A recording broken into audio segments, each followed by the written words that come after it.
Hi, Cliff. Hi, everybody. Welcome to the Friday night chat. Thanks for joining me. It's always nice to see everyone joining us on our first Friday of the month chats. And I always love to see who's joining us. So if you're comfortable, please put in if you have bees, how many hives you are, where you're located, what the temperature is outside. Me and Cliff are just talking about how it's going down to the single digits tonight. It is currently snowing here in Pennsylvania, and it's freezing out. So I am joined here by Cliff, who is, what's your official title? CEO, designer? I think they refer to me as the boss. The boss man. BeeSmart. I've talked a lot about his products. I replaced my insulation with his insulated inner covers like a week after putting the inner covers on. I was just like, I'm done with this. I'm going to get something a little bit more sturdy that'll last a little bit longer. And so we've been chatting for a while back and forth, and I wanted to bring you on the live chat to talk about your overwintering setup, how you came up with these products, things beekeepers should be doing, not doing this time of year. The variety of ways people overwinter and prepare their hive for winter is just ridiculous. The options, and it can be a little overwhelming. But first, I just want to say thank you. We have two lovely sponsors on our live chats. We have, pardon me as I remove photos. There we go. Galena Farms, who sells woodenware. And as always, there's a coupon code. If you use Laryssa, they will give you 5% off, and also have a ton of sales all the time. And we also have Apis Tactical, who make my absolute favorite beekeeping gloves. I don't know, Cliff, if you've ever tried their stuff, but their gloves are amazing. They're really nice, especially if you have hands that you struggle to find gloves that fit them. You're not the average size. They have a really great variety, and I'm recently now have their suit, and it's really wonderful, really well made, really smart design. They remind me a lot of your products and how they could go on and on about all of the intricacies of all of the thought that they've put into their products in ways that you wouldn't even know, and it would still be incredibly useful. But then the more you talk to them, the more you find out about all the thought that went into the design and all the ways that you can, that it works for you, that it helps you.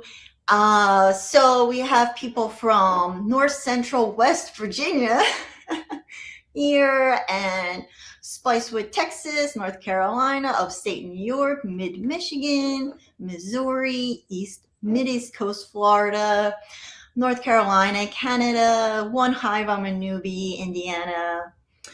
So lots of people joining in from all over.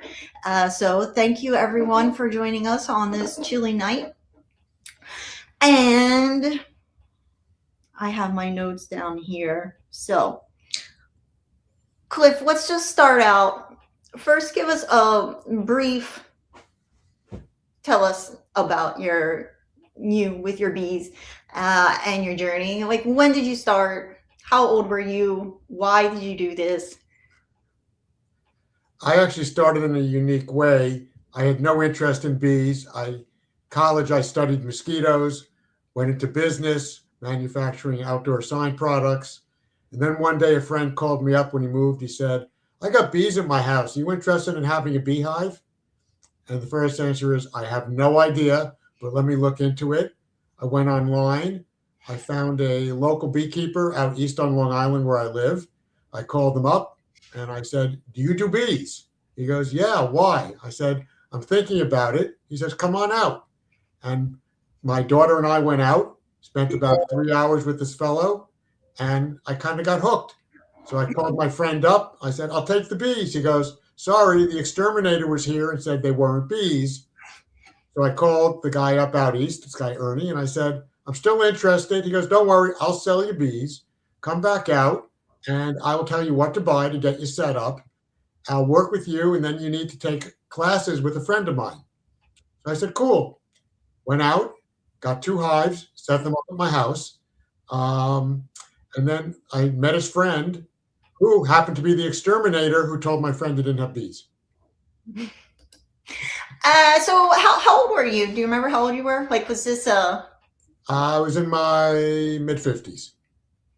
I started beekeeping when I was in my 20s, and it doesn't seem to be a common thing that 20-year-olds do now. It I'm seems to be finding out. mostly people in their 40s, 50s, post-kids, when they have time. They're not working as hard. They're not worried about every nickel and every minute they got because they So, have more free time. how old was your daughter when you managed to get her to come out and help you? It was about 12. And she just wanted to go out for the ride because I have a convertible, and it was a nice 40-minute ride in the convertible on a summer day. And she got out there. I just wanted to ride in a convertible. Ernie put her in a bee suit, and she went out, and she thought it was pretty cool. Oh, that's really cute. My daughter told me today, about 20 minutes ago, that she does not like bees. She thinks they're scary.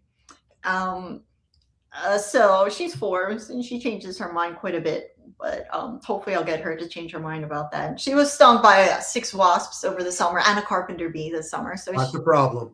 She had a little bit of a bad experience. So did my daughter. She thought she was immune and she could go out. She's an artist, and she sat out there drawing the bees. And I said, wear a veil. She goes, no, it gets in the way. I go, wear a veil. She said, no. She got stung in the nose. Right on the bottom of the nose. That's an awful spot. I work with the bees. It's a really bad spot. Okay, so I want to talk to you more about BeeSmart and your products and how you came up with these designs. But first, I like to make the chats also just people learning about a different topic, so that it's not just storytelling. So right now, if you guys are living in a place where it is winter, it's been cold out for months, and a big question people have is about, 1, are the bees alive? And 2, am I supposed to feed them? How often am I feeding them? I even actually just had a question by a student last night who was like, I have yet to see the bees eating the sugar I have, and I'm concerned that they don't know it's there because the sugar is above the inner cover.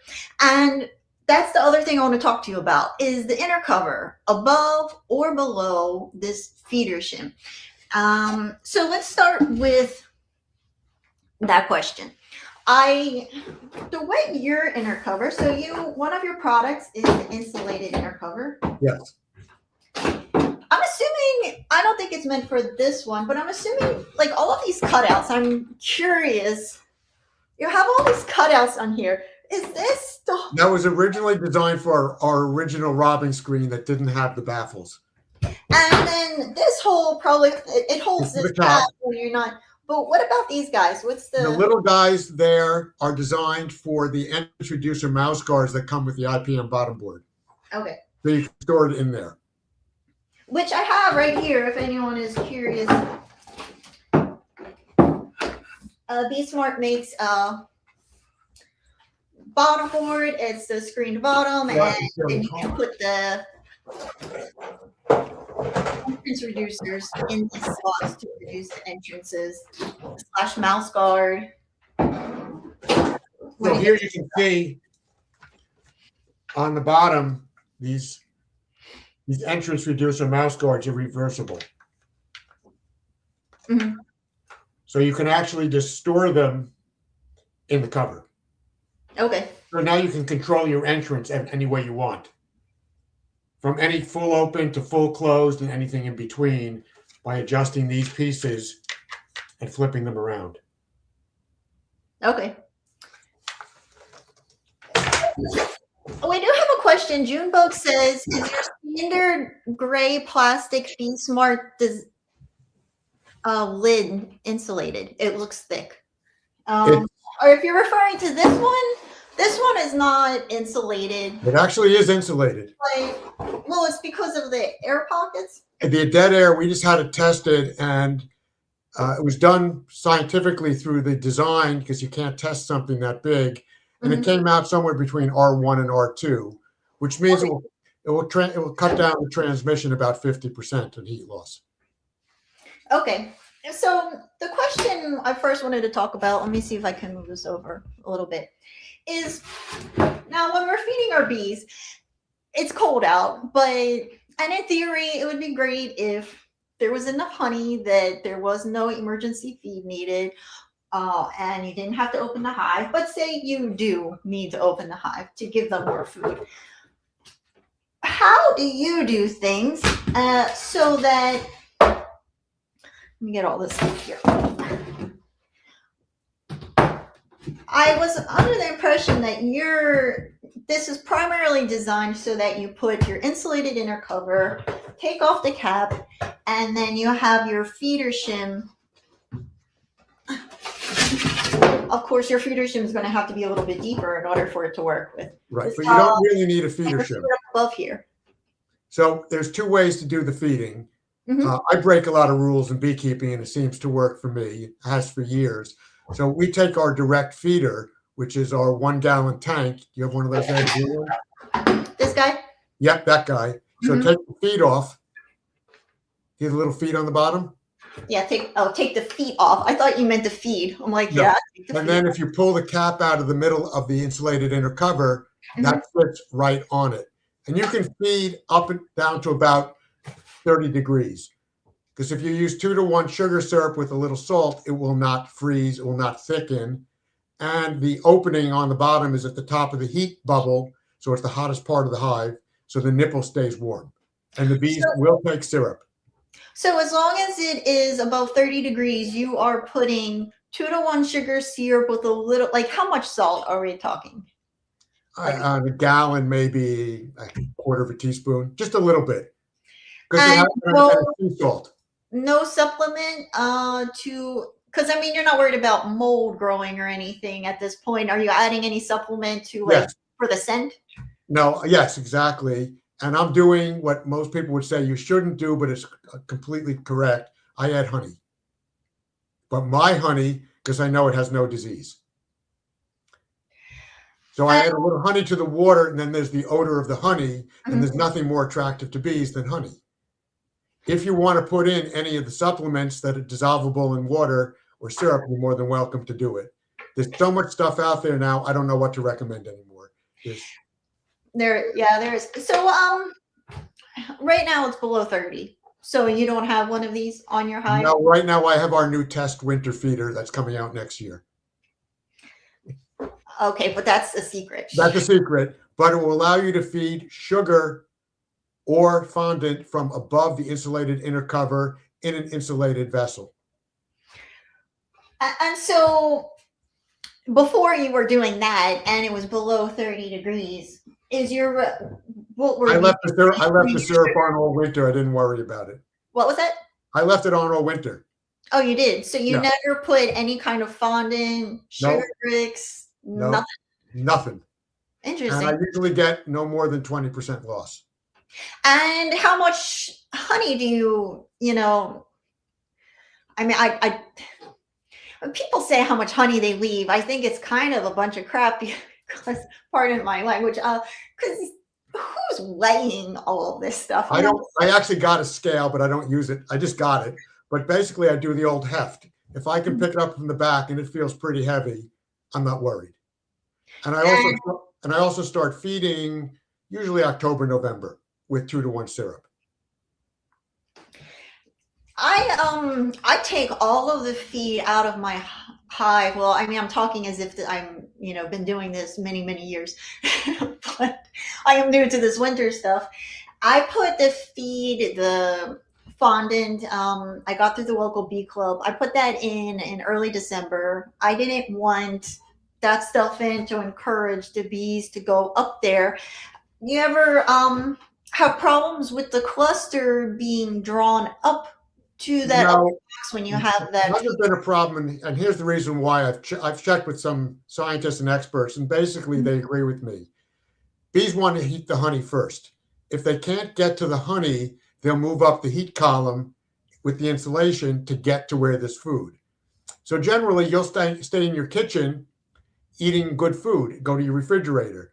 If you run out of food, you're going to go out and you're going to go to McDonald's or Burger King just to get some food at 2 in the morning because it's the only place to find food when you have none. The bees use it as a last resource.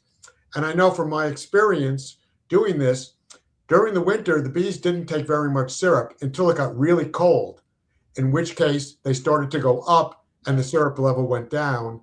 As soon as it warmed up again and the bees can break cluster and move around, the syrup level never changed. So really it became an emergency feeder.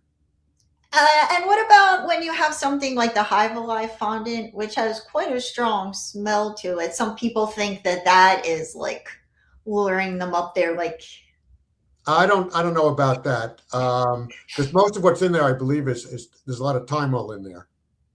yeah, they have some lemongrass. I know that there's lemongrass in there, and Right. So yeah, if you're going to use our system, the insulated inner cover with the plug to seal the hive to maintain a condensing hive, mhm. I tell people put a shim below the insulated inner cover, put the fondant right on the frames below it. Okay. And But if you, that is then the other option. You can have the bees go past this insulated inner cover and have the food up here. The way I did it though was but that then you end up losing the insulation value when you do that.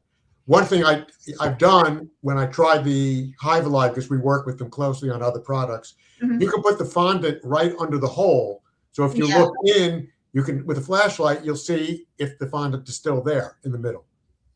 Generally, I think with a 1 or 2 pound piece, it's going to last all winter. Really? Because how much do they go into it as an emergency? It's not the preferable food. Honey is. If the cluster's open enough, it will move around the colony if there's heat at the top. If you ventilate and it's cold, the bees aren't going to go where there's a draft where there's cold.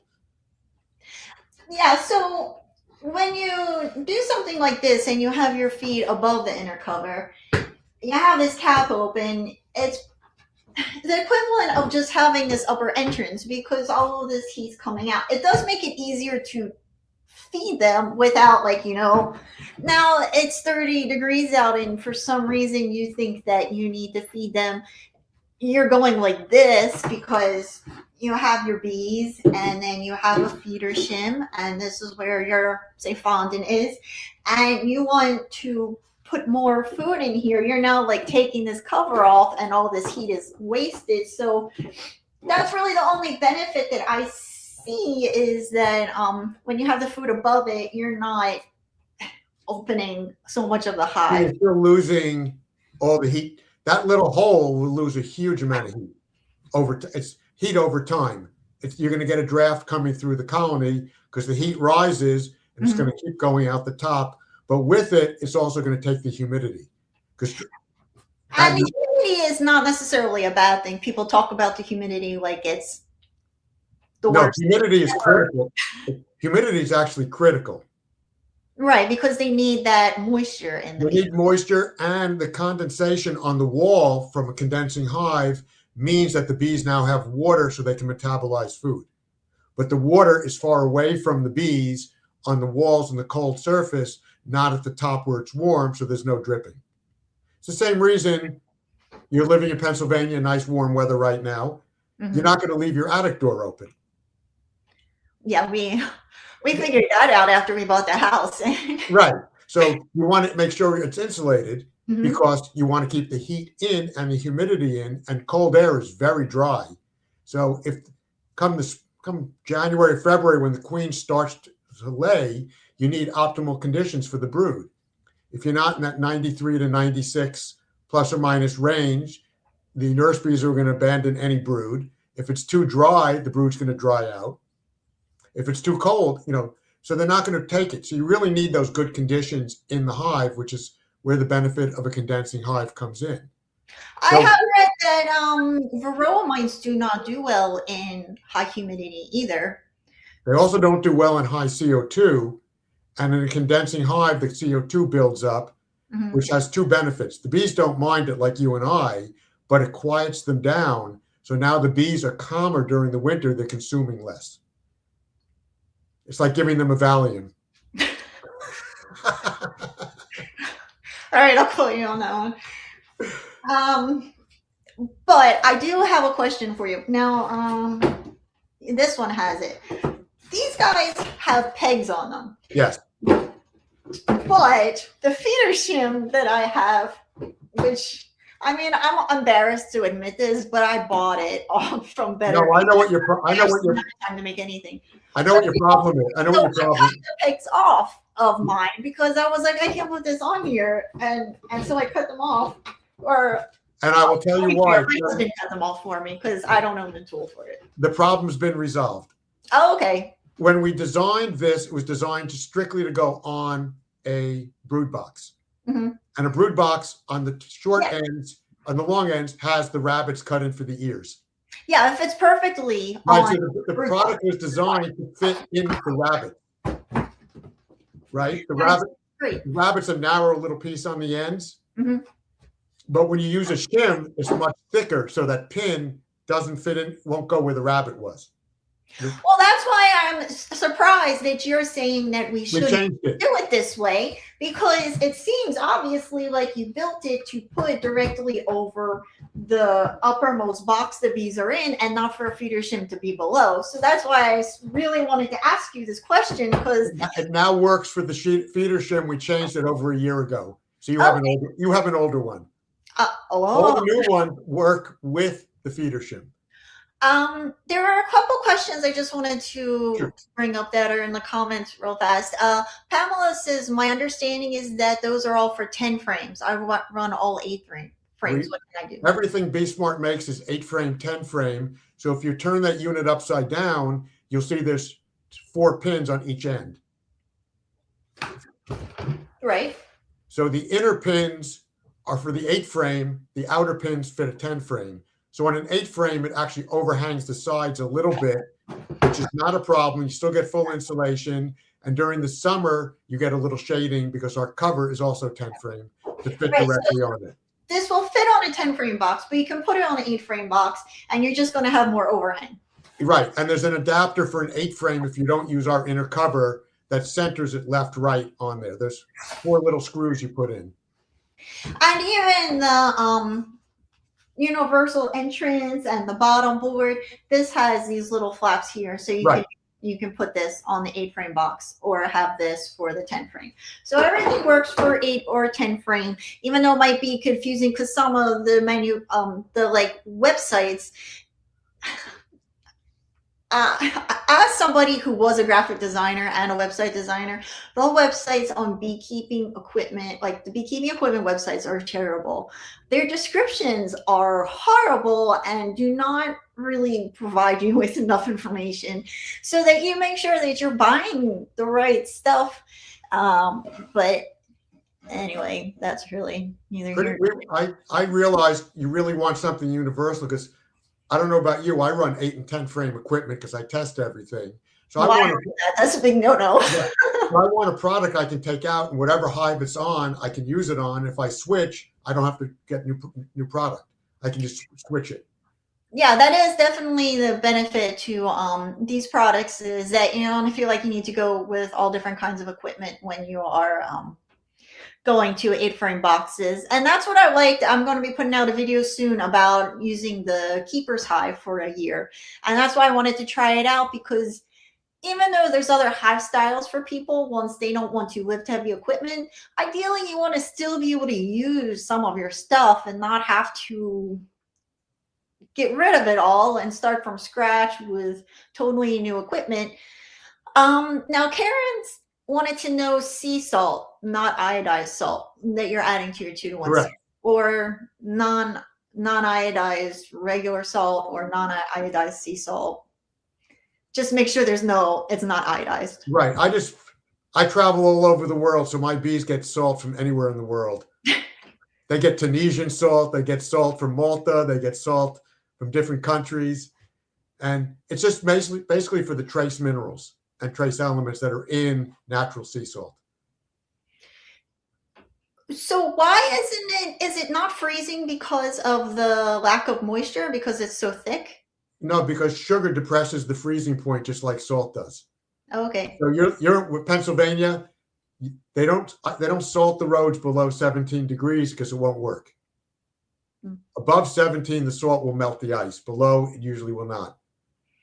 I'm actually really surprised at how much they salt the roads near us. We're really close to a large lake, and you're not allowed to go swimming in the lake. You're not allowed to take boats with a motor on the lake, but you can salt the roads like nobody's business right next to it. And I'm like, that can't be good for the lake, right? Probably not, but the sugar depresses it. It's basic earth science. So it's, Jana Baker says, is it too late to cover the holes in my quilt box? Next year, I'm going to condense all hives. I mean, if it's cold out like this, I would not open the beehive well, I'll tell her what I told people at NABI when I was at North American Honeybee Expo is you can actually swap out to our system now, not the 0 degree days, but when it goes up to 30, because it's 15 seconds to take the old inner cover off, put ours on, and you will get the benefit in the spring by a more uniform brood nest where the bees can maintain the homeostasis, the proper temperature, humidity, and you'll get the benefit in the spring for 15 seconds of cold air coming in. And if you're using a quilt box, it's cold in that hive anyway. Yeah, people have successfully overwintered with quilt boxes, but they do lose a lot of heat with that heat going up into that. Right, and then that affects your brood rearing in the spring because you don't have the correct temperature. It could be in the right temperature range for part of the day, then at night it gets cold, and the nurse bees will just abandon the brood. So now you have a queen that's starting to ramp up, and the brood isn't being raised. So it's a waste of her energy and effort to lay the eggs. No one's taking care of them, so they die. So if you can maintain that proper temperature, humidity throughout the day in the brood nest, which is up high during the winter, then you're going to get a stronger brood in the spring and more brood. I wanted to share a photo of remove photo your bee yard. Thank you. Color palette. This is a lot of boxes stacked up. Is there just one queen in these, or do you have like one queen in those? I generally get 100 to 150 pounds per colony. That you're taking, and that's still leaving honey for them. And how much? So you're saying, are you usually leaving 2 deep boxes on your hives for winter, or? My setup on my 10 frame is 2 medium. By the way, some of those boxes are shallows. Okay. So that cheats a little bit in the box count. My general setup on 10 frames is 2 medium 10 frames. Mm-hmm. My 8 frames are triple 8s, 3 8s, and that's it. One person wanted to know if they say that they have the ultimate insulated inner cover in velvet. Is there one for 5 frame boxes? No, but yes. I know that sounds terrible. I have them on all of my nukes, and all I did was I took the insulated inner cover, I centered it left, right on a nuke, put a mark on the bottom, and then I put in some stops or 2 rails of wood on either side of that line to make it so it just fits in between. It just sits right on it, right over it. So it really overhangs a lot. But now there's 2 rails that line up to the outside of the box. Okay. I can send you a photo tomorrow or something. I'll take a picture of one. No, that makes a lot of sense. It's just keeping it from like. Right. Otherwise you slide left and right. So by putting stops on the bottom, I just screw into it, through the wood into the plastic, and it just keeps those 2 rails so it just lines up so it won't slide side by side. And then I strap it. And do you keep those insulated inner covers on your hives year round, or do you take them off? They're designed for year-round use, because most people think, oh, I just need it in the winter, but in the summer it's actually even more important. You were in Hawaii. How hot do the metal covers get? Pretty toasty. Most of my beehives were really high in elevation. Okay. So it was actually quite kind of cold there. But I had bees at this resort, and we had to put the hives in the shade because it's really intense. It's a semi-arid desert and Right. very. So here's what happens. You have the metal cover, they get hot. Where do you think most of that heat is going? Oh, but isn't the galvanized metal supposed to reflect the heat? Not No, like it not. actually absorbs heat. So that's why they get so hot you can cook an egg on it. And Mhm. that heat gets Really? absorbed. Yep. I It gets, never noticed the covers getting that hot, well, but ask people out in the Midwest and down south, and they'll tell you they get really, really hot. all right, people in the Midwest and down south, tell me how hot your outer covers get in the summertime. Gotta what's I need to. If they're in full sun, they're getting very hot. Uh-huh. So that heat goes into the hive, and that stresses the bees because now they have to spend a lot of effort to cool the colony. Our cover stays cool to the touch because of the double wall. And if you remember in the early beekeeping books, it used to tell you put some popsicle sticks or nickels between your cover and your inner cover. Yeah. We do that. That's built into our cover, so it has passive ventilation. So any heat that builds up between any inner cover, ours or traditional, and the cover will ventilate out. So And are now, you referring to that upper entrance that you can open up or just the air pockets in the foam? you can do it either way. So if you turn the cover upside down, Yeah. you'll see the regular cover, the outer cover. Oh, you're talking about the outer cover? Yes. I was, So if you turn that upside down, you'll see there's little undulations on the side. uh-huh. So when that sits on it, that's the ventilation from the side. The air goes through those little, under those little risers Okay. where your finger is right now. And But- then Right, these. I don't know if you can. These right here. Okay. You see these like little raised sections on yours? Right. So that raised section sits on any inner cover, and then the gap gives you airflow out. Right there. Mm-hmm. And it doesn't look like much, but it accounts to about 5 or 6 square inches, which would be a hole about yay big. So you get a lot of airflow through it. Plus, if you use your regular inner cover with the notch, you can either leave that open or closed, because if you look on our cover, there is a flat section here. Oops. Yeah, I'll put you on the full screen. Can I? Let me, I'll remove.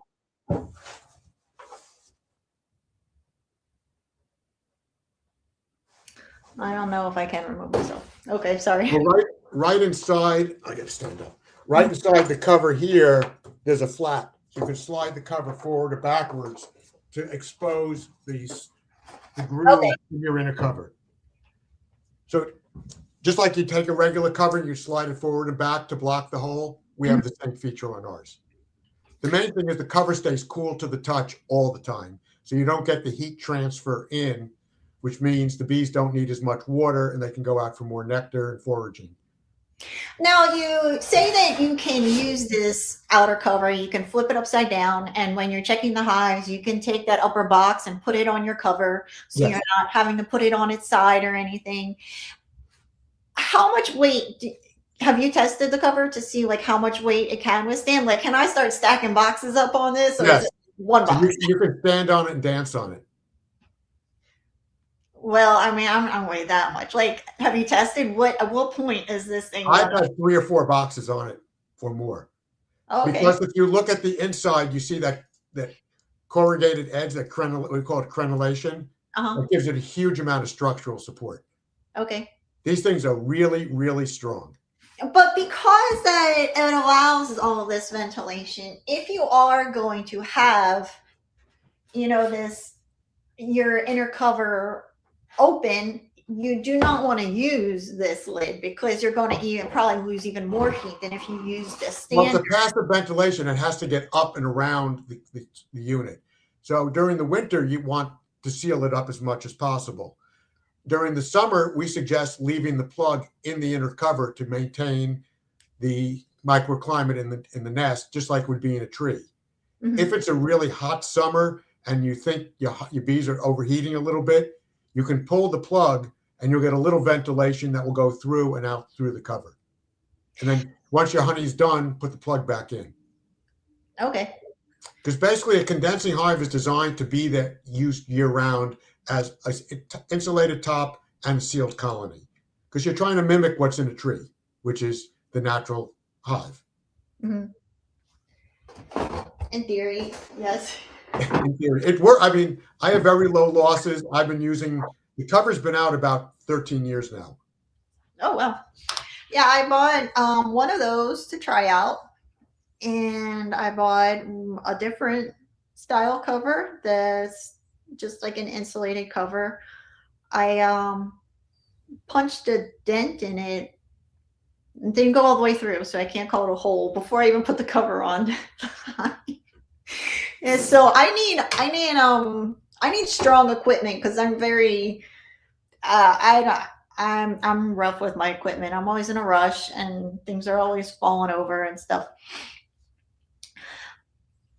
All right, so by the way, if you're rough, you won't kill our stuff. And what kind of, so you like to use, I saw that in your photo, you have wooden boxes, but your products are plastic. Why don't you go with a polystyrene hive and abandon wooden equipment altogether? I do have some poly hives. I've tried a number of them. I still have some in my apiary. The roof, the top is not as insulated as ours. We have R10 in our insulated inner cover. So we're about 40 to 60% more insulation than any of the poly hives. And it's at the top, which is the most critical, because you lose 60 to 70% of your heat through the roof, not the walls. So the most important thing is to insulate the ceiling or the top as much as possible. And if you want to do a true condensing hive, the walls need to be colder so the water condenses on the cold part of the hive. With a tradition, with our system, with the insulated inner cover and a cooler wall, the coldest part of the hive is the lower outer wall because it's the furthest from the bees, furthest from the heat bubble. And so that's where the water is going to condense. So your equipment, is it not compatible with any of the polystyrene hives? I've used it on both Lysin and what's the other brand?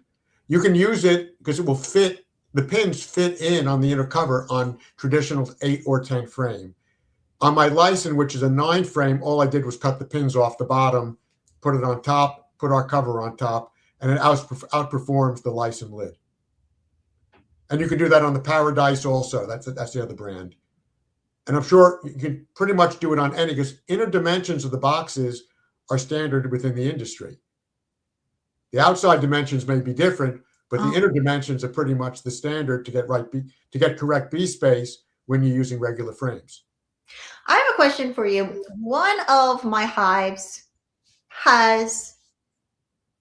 does not have your lid on it. No, it has a different lid on it, but it does have then your insulated inner cover. It has a feeder shim, and I bought a box of fondant through the Bee Club and put that in the feeder shim. And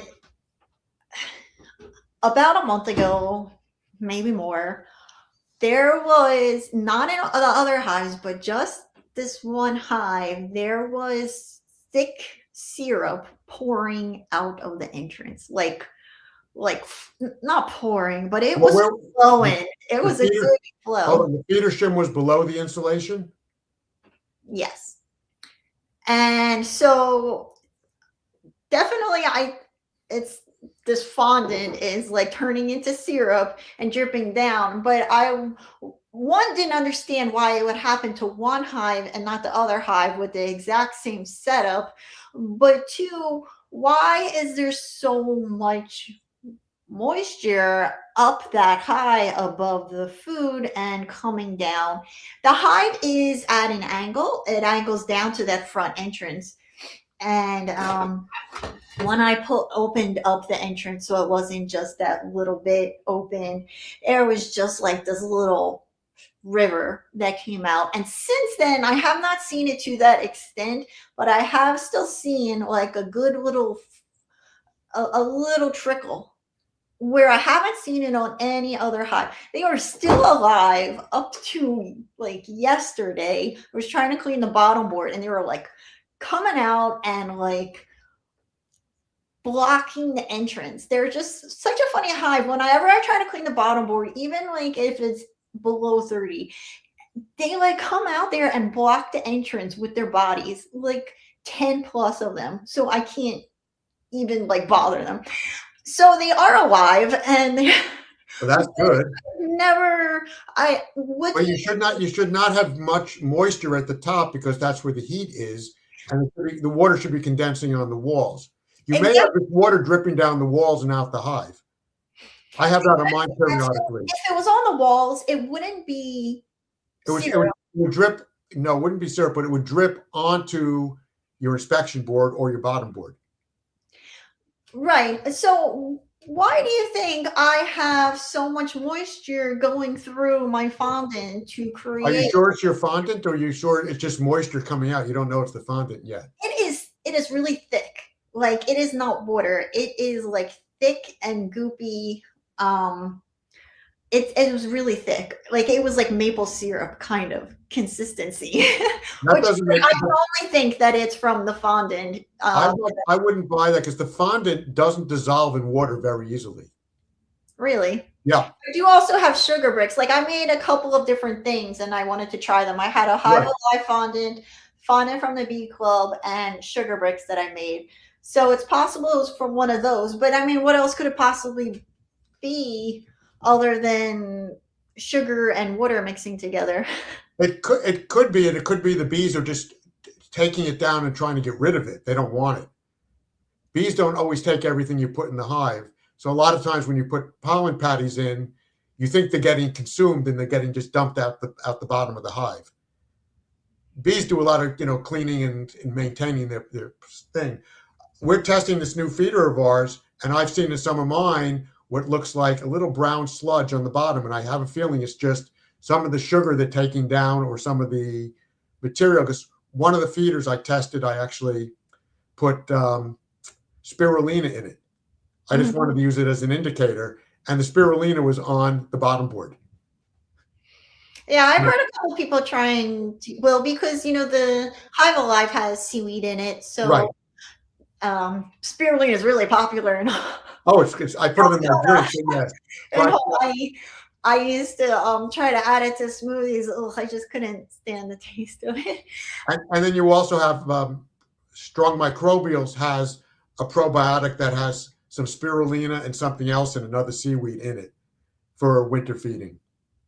So it's getting more popular. I just added a little bit just to see what was going to happen, and didn't seem like the bees changed how much they were eating. They were just taking the sugar down either way.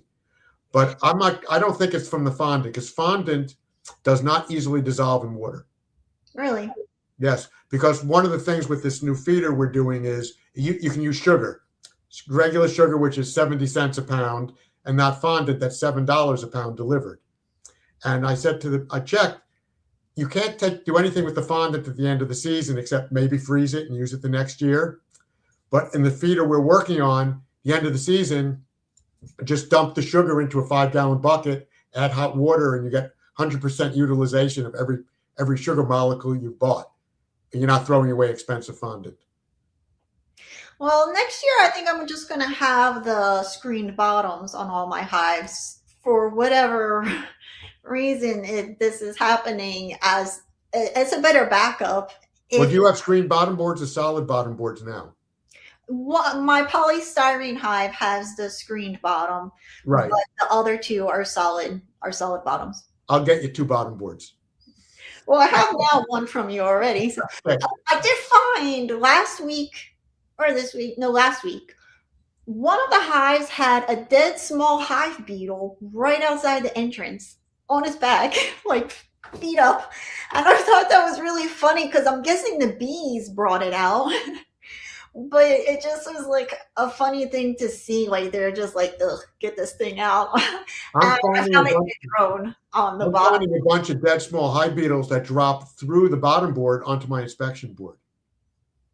The only thing about the screen bottoms, when you have the board below it, in Hawaii, if I didn't have the board, maybe even, no, I didn't have the coroplast under it. But if I just had a screen bottom, I had mold in the hives. It was called the cloud forest, and so by Okay, 11 o'clock the clouds rolled in, and I usually had like a 1 hour period where it wouldn't be raining and maybe like a light sun that I could like film a video. It was really hard to film out there.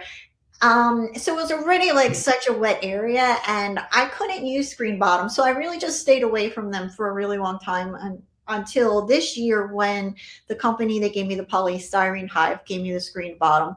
But when you have all that stuff falling under the screen, you do have to keep an eye on them because you will get wax moth that will just start to like, I mean, I don't, it might not cause harm to the hive, but they might not be getting up into the hive, but still you can like attract quite a bit of bugs eating that stuff under there if you just leave it for too long. well, I use screen bottom boards year round. And what I do is I leave the inspection board in year round. And I use it mostly to just manage the bees. I don't have to open the colony a lot of times. I can pull out the bottom board, especially during the winter, late fall, winter, early spring, and I can see how my bees are doing, just pulling it out to see where the detritus is, what the detritus is on the bottom board, scrape it clean, and then put it right back in. And so, what are some of the things that you'll take from what you're seeing? I mean, you can see like where the cluster is, maybe depending on where the pieces are falling. Are you seeing like varroa, like dead varroa mites on it, I'm or? not seeing varroa mites. I'm seeing small hive, dead small hive beetles, but Mhm. I can also see, like with the sugar we're feeding them, sometimes some of the sugar is being brought down. Like they don't like something in it. Now I've tried different mixtures in my sugar just because I'm testing for the product, how well it's going to work. Mhm. Um, but I really want to see how strong the cluster is, how much stuff is dropping, where they are in the colony, and sometimes you can see really dark stuff falling down. Sometimes it's much lighter. Come February, March, you'll be able to see some lighter cappings as the brood start to emerge. Okay. So it's basically it's a non-invasive way to manage your colony. And I just spoke to Jim too at Nabi, and he was like, "Yeah, it's really important to learn how to read your bottom board." Yeah, that's just what I'm trying to find out. Like, what are you going to be able to read? So if you see light colored cappings, that can tell you that brood is emerging. You Yes. have queen that's laying. If you are seeing a lot of stuff on this bottom board, is that a bad sign? Like, does No, something? I don't think it's a bad sign. That means your bees are doing okay. They're eating the honey because you can see the cappings that from what they're taking the cappings out. Mhm. I opened one hive the other day that was a test hive with, and the time before I had noted there was stuff on the bottom board, and this time nothing, no detritus. Now it was only 4 or 5 days, so I'm going to go back in a week and check again. So, like that student that I mentioned before, who was concerned that the bees weren't finding the sugar up above his inner cover, and what should he do about that? If he has a screened bottom, then one thing he can see is whether he's seeing, his cappings falling to the ground, because Yeah, that's a sign that they're going into the honey. right. Because that's Because the question. Like, are they just so happy and content with the food, the honey, and the hive that they have no desire to move up? Or well, if you were a carnivore, would you prefer to that's eat desperation? a Wagyu steak or go to Burger King? I think if you were a carnivore, you'd go to have that nice Wagyu steak. You wouldn't go to. So they're eating what they like to eat, the most nutritious thing for them uh, that's most appealing. Mhm. Why eat a second rate food source when you got a first rate food source that you can get to? Yeah, in theory, you'd like to hope for that, but you never. I really know. I didn't want to. But if you see the cappings below, you know your bees are alive and you know they're eating honey. Mhm. So you know you got something there. If Like I just take, when I take the liquid feeder off to swap them out, I can see bees are already at the top. They're clinging to the nipple on the feeder. I know they're taking it because the syrup's going down. The new one we're working on, you'll be able to monitor the sugar from outside without taking the hive apart. That'll be for next year. But I think that's the easiest way. If the bees are alive, they're doing what they need to do. If you put sugar in and they don't take it, they're not ready for it yet. That would be my guess. I mean, I don't think that they're not able to find it because, like, I'm leaning down because my mouse does not work on my desk here very well, and people complain that it makes a loud noise. So I just keep on like leaning forward here. That would be my guess, is that they just don't have a need for it. I think that they know it exists and would go to it if they had to. A few questions that I wanted to address. Pamela says, I wanted to use your insulated inner cover with my own outer cover. I don't want to, she doesn't want to buy the outer cover if she doesn't Sure. have to, but that doesn't work right. No, you can use It will any work. outer cover with your inner cover. Any 10 frame cover will fit. Right. 8 frame covers will not fit our insulated inner cover. You can put this insulated inner cover on top of Right. an 8 frame box, but you can't put an 8 frame outer cover on top. But you can't put 10 frame outer covers on top. You don't Right. need smart to make it work. When you use our feeder, there's a 10 frame medium box that goes between the insulated inner cover and the cover to hold that blue feeder. Oh, and so Lori, she had asked about making a 5 frame insulated inner cover, and she has a keeper's hive. And the way the keeper's hive works is that it has the nuke boxes for the supers up above and for the brood. And so that's why she was asking. Is it a nuke box or a 10 with a vertical bar in the middle? It's 5 frame nuke boxes stacked up above the 10 frame box. It's a 10 frame box, but it holds 8 frames in it. Right.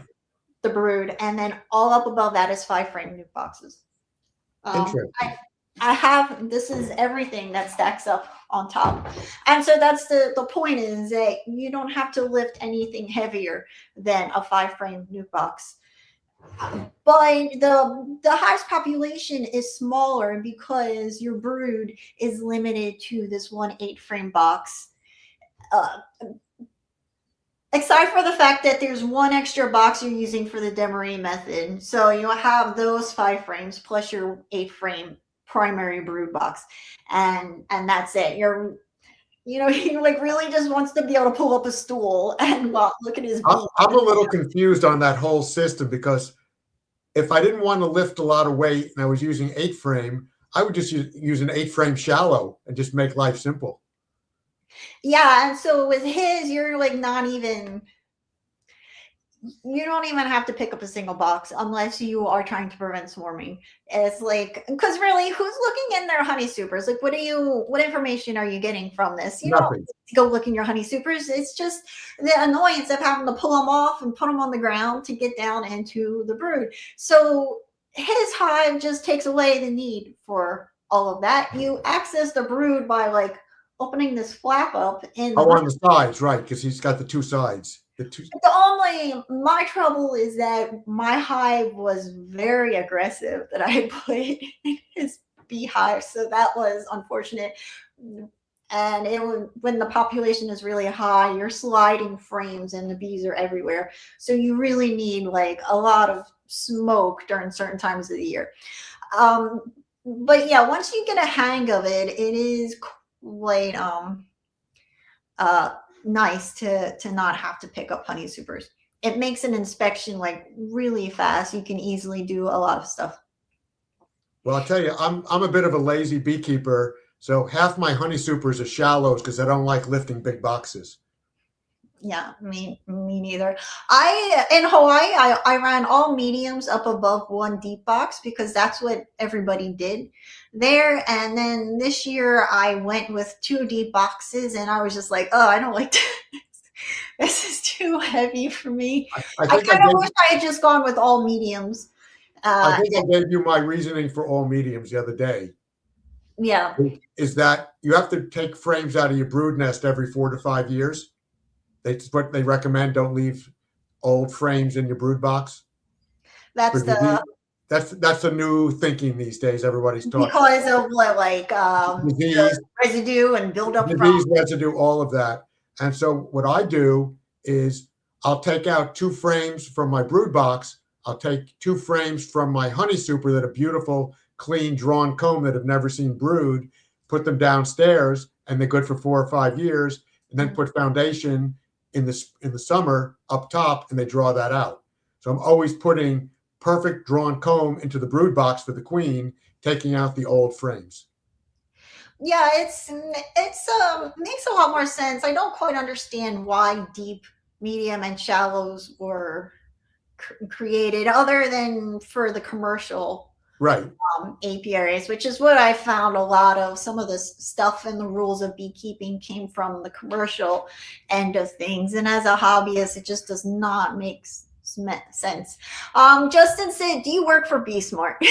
I own BeeSmart. The owner, he is the designer. I have to say, as a graphic designer, I do appreciate that your products, um, they all work well. They make sense, and they work with the wooden hives. They It all just also is visually attractive looking. My husband, it's bad when my husband told me that my beehives were a little, I forget the word he used, but he was like, they don't look so hot. Like, I got the cheapest orange ratchet straps from Harbor Freight to ratchet them together, and I put this like black thing up for the windbreak, and they're on cinder blocks, and it's just like I see them out my backyard, my kitchen window, and I'm like, ugh, those things are so ugly looking. Well, I'll give you 2 things why our stuff looks the way it does. The first product I came up with was the hive stand. And when I was married, my wife was a Cornell master gardener. And Cornell master gardeners do not want cinder blocks and 2x4s in their beautiful gardens holding up beehives. Yeah, So the hive stand. I came up with the hive stand based on a product I make in my other industry. Also, I'm a sculptor. So I know how to design. I have an aesthetic. I carve stone. I carve wood. So I try to make the products look good. And my designer engineer who helps me also has a really good aesthetic. So we try to make everything look good and function. Yeah, they do look nice, and I have to say, I like the look of the wooden boxes, over the poly hives. But I mean, my rainbow hive doesn't look too bad, the Lysin. yeah, that one's not bad. I guess you can paint them. Yep, you have to paint them Oh, you do? because the UV will start to break down the polystyrene if it's not painted and coated. The paint doesn't chip off when you paint. Latex paint works great. Interesting. So what I do, because I Where's like my latex paint from? I didn't even know they sold latex paint. latex paint is water-based paint. Just get Okay. latex primer, and then I like bright colors, as you can see. So I end up spray painting all mine after I prime them. Jenna Baker says, until I can get some of the inner covers from you, can I just tape the holes from the outside since it is so cold? I'm in Piedmont, North Carolina. Tape what holes? Tape I'm assuming an upper entrance. If it is really cold out, then yeah, I mean, like what you can do to help your bees not lose so much heat, as it's like really cold temperatures in areas that aren't used to seeing them. You can use duct tape. I don't know if you found that other tape works well, but duct tape works just fine to Are you close talking up. for holes in the boxes themselves? I'm not sure, but if it is in the box, or if you have a feeder shim and you have an upper entrance in that feeder shim, then you can put duct tape over holes, or you can use corks to plug up holes if it's round. It's a way, any area that the bees haven't propolized that you want to block off, you can use duct tape as a quick fix for this temporarily. But My, I mean, you don't have to go running out to the bees afraid that they're going to die now because you have an upper entrance. People have been doing it for a long time. It's just now they're saying that it's not ideal for the bees and that there's a better way to do things, that they will be healthier and that they will consume less food. And especially for people in the colder climates is recommended. you also want to keep the heat in for the brood production come the spring. So what I would suggest is order up some inner covers, have them ready for the first day it goes above 30 or 40, and swap them out, and you'll get the stronger brood come the spring. Okay. It's getting a little late, so Okay. I should really. Do you feed your bees pollen in the wintertime? No, I have, well, I live, Or if ever? anything, I get pollen bound. I don't have a pollen problem. And pollen bound, for those of you guys, is when there's bees are filling the hive with too much pollen, correct? Right, frames and frames of just solid pollen. One person did ask where you can, what the prices of some of these products and where they can be purchased. Um, the biggest all season dealers are, you can go Better Bee, Hidden Hollow, or Datent, all carry the full line and have good pricing. And it really, if I had to choose, I'll ask you next what your choice is. But if I had to choose the product, the reason why I bought from BeeSmart products was mostly because I wanted to try out the.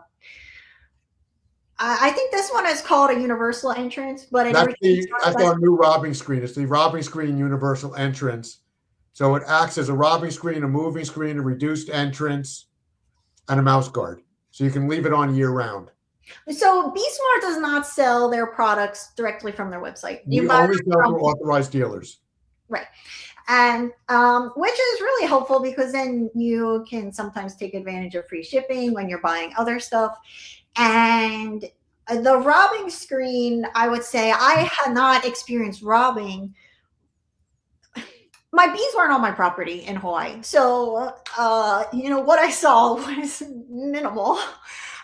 They were all 40 minutes plus from my house, but I saw some signs of robbing, but not like here in Pennsylvania. This year, I would open a hive come late summer, and the one hive, it was open for like minutes.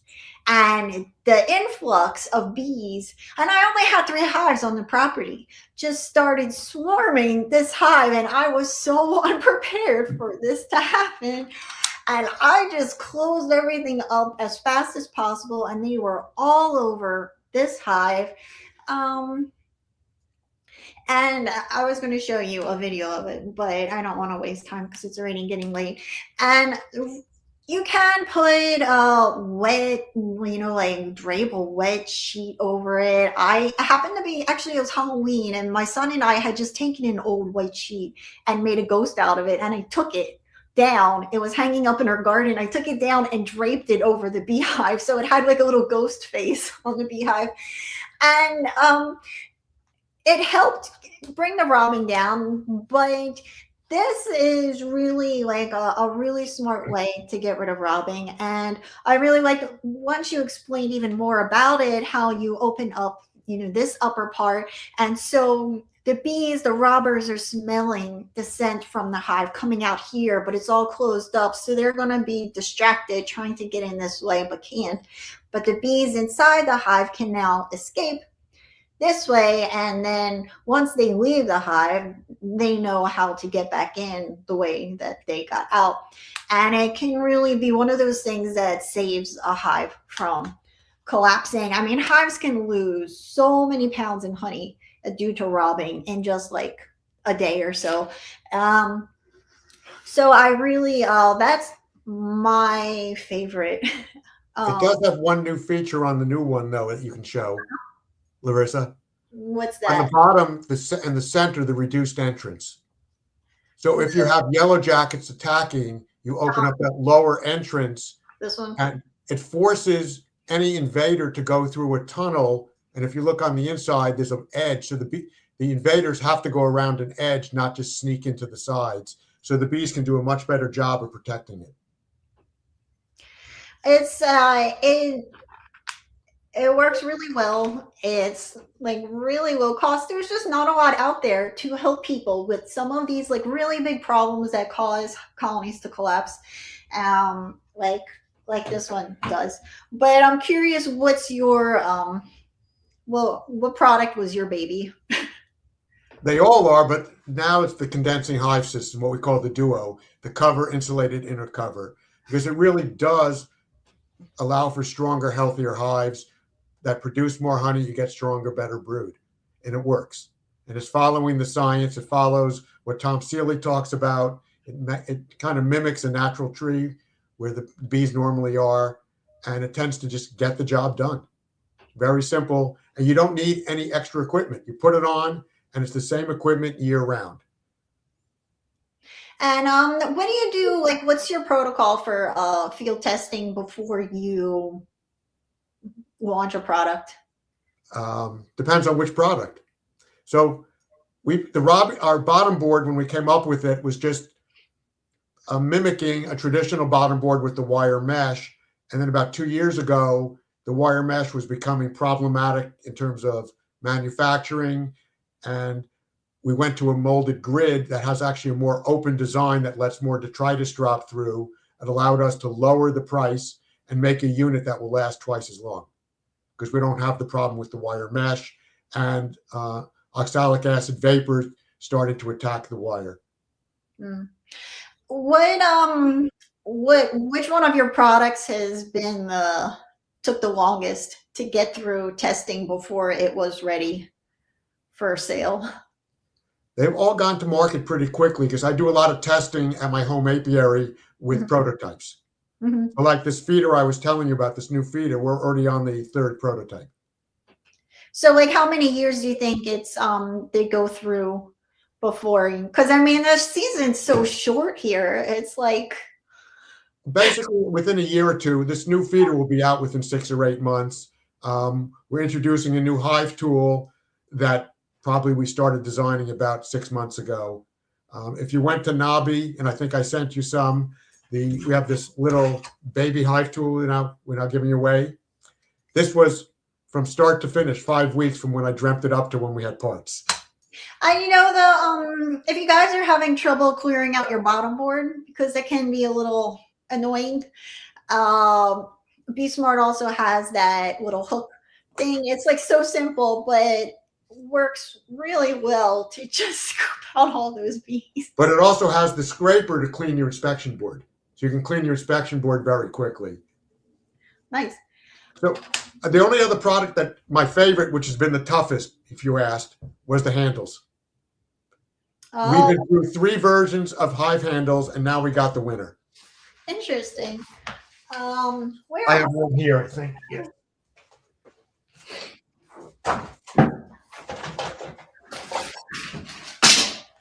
You see the handle here? So instead of gripping the box like you normally would, you now grip it like you're going to grip a suitcase. And this handle is so strong, you can actually carry a full box of honey like a suitcase. You can walk down from your bee yard with one in each hand. And unlike our first one, this new handle goes on with no template. Just position it, screw it in, and it's ready to go. And it's basically indestructible. I'm gonna try out the handles and the pry points, because that can really. Let's see. The pry points are on. That's the handle. And the You pry can see the pry points on all the boxes. You see them on the back, those little white circles? Yeah, so the pry points are over there on the boxes, and it's just to help you pry the boxes apart so you're not. I think I sent you an image of it the other day. Oh, yeah, here it is. Right.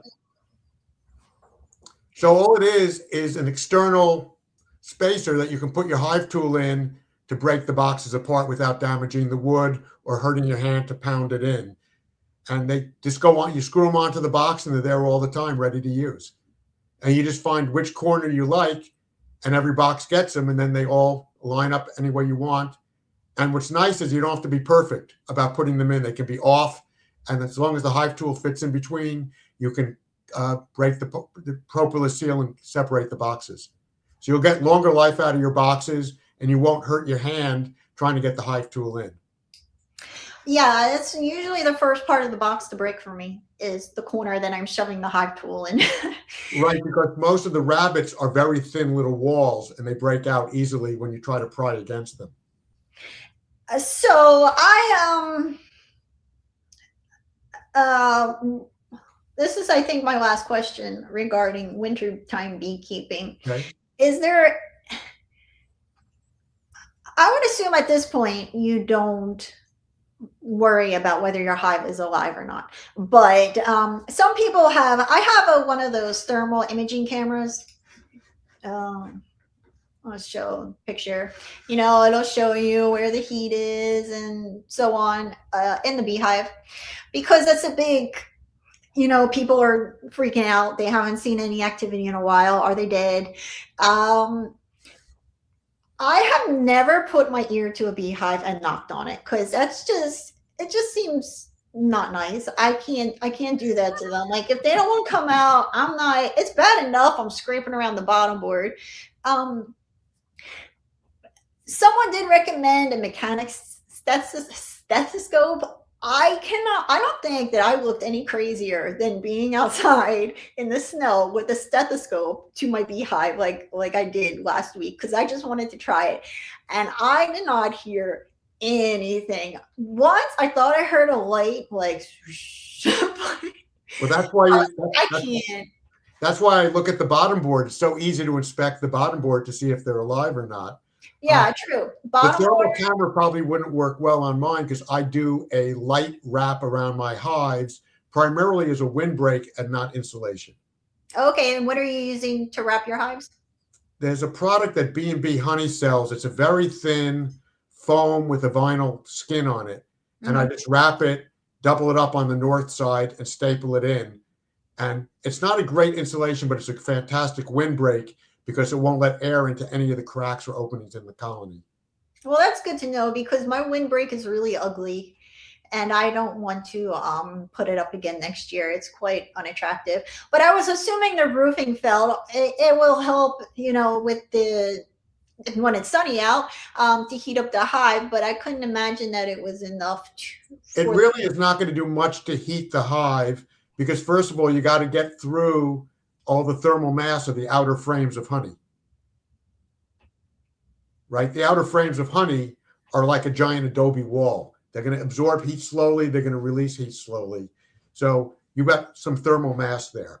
And one nifty little thing for everybody who's listening, that when the water condenses on the inside of a condensing hive on the walls, it releases heat. Okay. Most people don't know that. No, I mean, I don't see why you would know that, and it's interesting. How do they figure that out? I'm curious. It's very simple. Laws of thermodynamics, conservation of energy. If you need heat to vaporize the water, when it goes from vapor back to water, it releases the heat that you added to it to make it go to vapor. Okay. It's a trick question. Most people don't understand it, but it actually is the way it works. It makes sense. I'm going to just believe you on it. I hope so. And I'll give you one last thing on our inner cover. It does have the option for an upper entrance if you want one. And it's an upper entrance where you will not lose heat or humidity based on the design. So it meets all the rules of thermodynamics and the physics. So the heat, humidity stay in, but the bees have an upper entrance if you so desire. So what's your recommendation? Should people have that open for that? It's whatever floats their boat. It's there if you want it. There's no negative for it, other than come the spring, you should, basically take the foam and reverse it. There's a tunnel in it that the bees can go through, because you don't want robbing in the spring or the summer from that. No, But definitely. for the winter, if you think your bees need to get out and they don't they can't go all the way down to through the cold boxes and out and then find their way back in. They can use that top entrance. I was just a little distracted by someone who said that it's interesting how people put their garbage in enclosed closures like Fort Knox, but the beehives are always on flimsy stands a 5-year-old could push over. Not our stands. We make our stands was the first product. It's been out 15 years, and I still have some of the original stands in use. Yeah, I have mine on cinder blocks, and they are quite sturdy, that's for sure. They're just not attractive. In Right. Hawaii, they were on pallets, and it's just too low to the ground. And we have a lot of critters coming through. We're really close to a state park, less than 3/4 of a mile from one of the entrances. So it's just not really ideal to have our hives that low. When it comes to the like bears and stuff, I mean, even having them on pallets with a ratchet strap isn't gonna That's stop not going to help you one bit. them. I mean, a strap isn't like bear resistant or anything, but as far as Our stand is not the cheapest stand, but it's the best looking and the sturdiest stand out there. And we have designs to cover nukes, 8-frame, 10-frame, and any of the poly hives that are out what's there. the lifespan of I haven't found it out yet because I've had some for 15 years. all right. Well, I'd say 15 years is long enough. Feel free to just stop me when you're ready to go to bed or leave.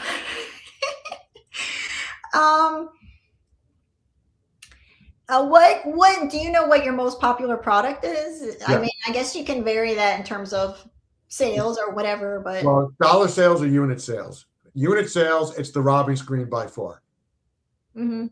Is that one of the older products? What was the first product you made? First product I made was the hive stand. Okay. Second product was the cover, which is pretty much still our best selling product, dollar wise. We sell a lot of covers to all the dealers because they basically hold up forever. I mean, And they don't need to be painted. nope. Just, I And mean, they have a UV, there's a heavy UV treatment in them, so they won't yellow, they won't get brittle, they'll just hold up. have you tried any of the other hive styles? Do you have any interest in like putzing around with top bars or No. hives? No. The only one I wanted to play around with, and I've just been afraid, is to do an age. I have never heard of that. What is? That's what you've probably seen it as AZ. Oh, okay. It's pronounced age. I was in Slovenia for a 10-day beekeeping trip, and I got 10 days of introduction to age hives.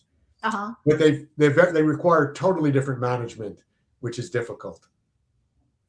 There was a woman in Hawaii that had one in Hilo, but I never went out there to check it out. It was just, I was like, there's never going to be a point at which I am going to build this. So, Well, you have to have the bee house, or they have smaller units, but you open a door from the back and then you pull the frames out. But the frames are very different design than the Langstroth frames. And they don't fit in the same extractor. It's a whole different technology. But their honey comes in a little drier naturally for some reason. They're like 1 or 2% drier than ours all the time, they tell us. Interesting. I know very little about that hive style. It looks beautiful whenever I see photos of it. Oh, they're fantastic. So are you like a gadget guy when it comes to beekeeping? Do you like to try out a lot of the different things out there? No. I like to. I'm a very keep it simple, stupid, laissez-faire beekeeper. I pretty much only inspect my hives every 3 weeks or 4 weeks. I don't use drone comb. I use what I learned in Cuba for drone management and varroa management. I put one or two short frames in every box in the brood nest. Every 30 days, I pull it out. I cut off the drone comb. I open it up, look for mites. If I see mites on the drones, I know I have a problem and I treat. If I don't, my hive's probably pretty clear. And it's as good a method as any because a lot of the other testing methods are kind of variable, where you take your bees from, when you take them from. And by the time you put the frame back in, the bees have to draw out the drone comb, queen lays within 3 or 4 weeks, you can then check it every 3 or 4 weeks. It works great. And how many frames are you doing this with? Usually 1 or 2 in each box. In And both it's of only underneath, so you put a shallow frame in a medium box. So And you you get, don't have a shallow frame. Oh, that's right, because you're not running brood boxes. So that's right, just explaining the best. or you can put a medium frame in a deep box.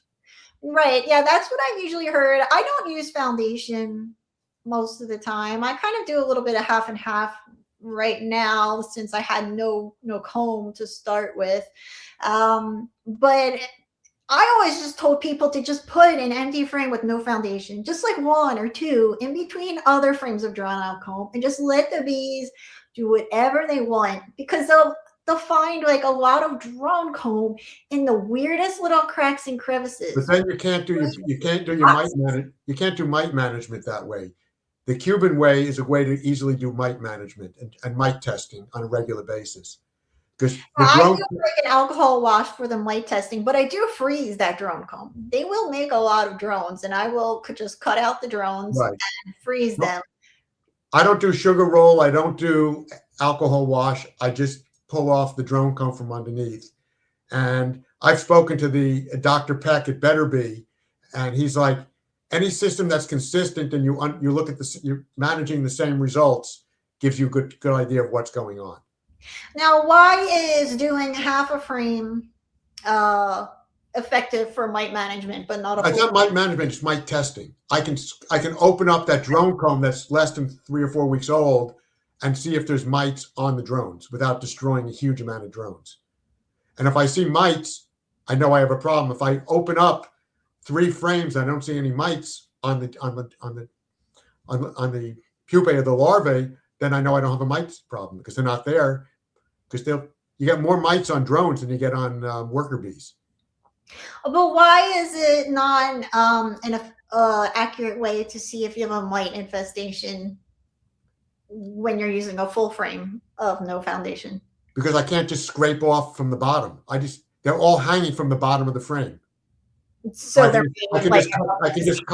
can just take a hive tool and just cut along the bottom bar, cut them all off, then open them up at my leisure on a cover on something. Well, if you have no foundation, you can still cut the drones out if it's not a full frame. Sometimes they do make a full frame of drone comb. Right. But it is going to take them longer, so you can't. I just find the system easy. It's fast and easy, and it's consistent, and I can do it on a regular, steady basis. And I learned that in Cuba, and I thought that was a really simple, clever way without having lots of extra stuff. And if you do drone comb, then you got to put it in the freezer. Now, I'm single, so I don't care if I put it in my freezer. But when I was married, there was no way my wife was letting me put a drone in the freezer, even if it was in a plastic bag. It was just not going to happen. Yeah, the garage freezer is mine. I've destroyed that one with beeswax. Right. I haven't found that it's a great way to see if I have an infestation, but it is a good way to just let the bees build drones without having to buy the drone comb. It seems I'll challenge you on one of your colonies this summer. Put shorter frames in the brood box. And now I need 3 different size frames. Well, I guess I could put a medium and a deep. Medium and a deep. You have medium, put a medium and a deep, put it in position 2. Not at the end. These aren't attaching the comb to the box below. Nope. So I'm a very lazy beekeeper that way. I try to keep things really, really simple. Come in the spring, I do Formic Pro single pad to knock down. Then I use the oxalic acid. How early in the season are you usually doing the Formic Pro? Whether you not knowing the mite levels because there's no mid-April, early enough. So when the bees are building up, sometime in April, mid to late April. I want to knock the numbers down. Then I'll do the oxalic acid pads. What is that? The Viroxan. And that Viroxan does not kill the mites. Everybody gets this wrong. It keeps the numbers from going up. So it stabilizes the numbers. So when Randy Oliver did his oxalic acid pads and all of that testing, it was basically you get the numbers down, that keeps the numbers down. Then come after my honey extraction in August, when it starts to cool down in New York, then I do a double Formic Pro. And then in September, prophylactically, I'll use Apiguard or Apivar Life, 2 treatments, and then I'm done. And now, You're treating before you harvest the honey, and you no, found I do it after, but you can use Formic Pro anytime. It doesn't bother the honey. And then there's a new product that just came out, which is the pre-mixed oxalic acid dribble that has a very much higher concentration. It's by the people that do Apivar Life. Same people. And apibioxyl. Yeah. And it's all pre-measured. You just pour it in, you're done. Very simple, and it's a much higher concentration for a longer life. I'm going to try that this year. Much better for the dribble method because they're not consuming it with the sugar in it. Exactly. But I will say to people, if you do try the dribble method and it is cold out already, because that's when you're usually doing it, when there's no brood present, make sure you check that bottom board the next day, because there will be dead bees blocking that entrance. I was something that nobody told me, and after I did it the next morning, I was like, how can these bees, like, it looked like they had no ventilation whatsoever. I was like running out there to like, I felt so bad because it had been days, and I had no idea that so many bees were going to be dying. I haven't done. It just happened to fall at a time when it was cold enough that a lot of bees just happened to die. But I saw a lot of dead bees, and I wasn't expecting that. Right. I have not done the dribble method. This will be my first year this coming year. And the one thing I will not do is oxalic acid vapor. Why is that? Multiple reasons. One, it is a real poison. No one handles it correctly. Most people don't use the proper PPE, and you have to treat a lot. And you get that stuff on your skin, it gets absorbed, it never leaves your body. People are not wearing the right stuff. The dosage is now going higher and higher to be effective. And I'm not even sure if the vaporizers are doing such a good job. And I don't think it's that good to be using such a strong poison around yourself. It's a little risky to have it as a vapor, that's for sure. It's risky to have it as a solution. I was pregnant and nursing, and I just didn't want to be around these things. It was, but those vaporizers are really, really expensive. I mean, you can get a cheap one for like $100, but the ones that are battery powered are like $300-400. Right, but now at 3 or 4 grams per box, the question is, can the vaporizer handle that much material and properly vaporize it and keep the temperature where it needs to be on that much mass? And then if you have a polystyrene hive, then you really need to be careful and have some kind of setup to prevent it from touching the boxes. But some people successfully overwinter bees using it. So it seems. I know I've spoken to enough people that I know that have every excuse of why they don't use an organic acid cartridge. And they say, oh, I put it in a plastic bag so I can use it for a year. Oh, I have a beard, so I have to stay upwind of it. Everybody's got a different excuse, and there's no excuse, because that stuff is deadly. And when it gets in your body, it doesn't come out. So it's a long-term effect. And yes, it does occur in spinach and other vegetables, but at a very low dose in a different form. So Karen says only up to 4 grams at a time. I asked Larabis at Nabi. That's what she said. But yeah, the dosage is just the dosage used to be 1. Now the label, I think, is either 2 or 4. They just changed the labels. So that's a lot of vapor and a lot of acid in the air around you and getting on you, because the vapor is going to get on your clothing and everything else. It doesn't just dissipate. It's everywhere. You can see people doing it. It comes out of the colonies, even if they're sealed. The dribble method isn't ideal either, but if they are apibioxyl has those packets, so it's already like now it's all pre-dosed in it. You just pour it into the thing, you just dribble it in. It's all pre-done. So it's a much safer situation. It is definitely a lot safer. It requires a lot less safety gear. The only downside is that you do need somebody to help you to like, I mean, you don't need it, but it is incredibly helpful to have someone just like pry open the box so that you can use it as opposed to having to take the box off. That and you are opening the hive when it is colder out. I mean, it's not really, it's I not don't going think December, well, December in New York's not that bad. We get weather where it goes to the 40s or 50s, which is fine and dandy to open the colony. yeah, it's not, I mean, it's not ideal, but it's not going to hurt them. They're active Right. still in small amounts at that temperature. I did it, I considered doing it right before Thanksgiving, but then I decided to wait. And then that first week or so of December, it was because you want it to be below 50. You want them to be like really clustered up. I opened the hive, it was in the low 40s, and the bees were so like they flew up at me, and I was like, I thought they were gonna be like all on this cluster, and they were just one went in my shoe and stung my foot. So But I'm as I not too worried about said, opening the colony during the winter when it's cold for 5 minutes. That's not going to bother the bees. They'll recover very quickly because you're going to let some heat out. But remember, all the honey, everything in there is still warm. So you got a lot of thermal mass. So as soon as you close it, it's going to come right back to equilibrium. It's like when you open your door to your house, the breeze comes in, but it doesn't affect anything because everything in your house is already warm. If you leave the door open for a long time, then things will start to cool down. well, either way, I still yell at my son to close the door. I don't Like, blame you. someone close the door.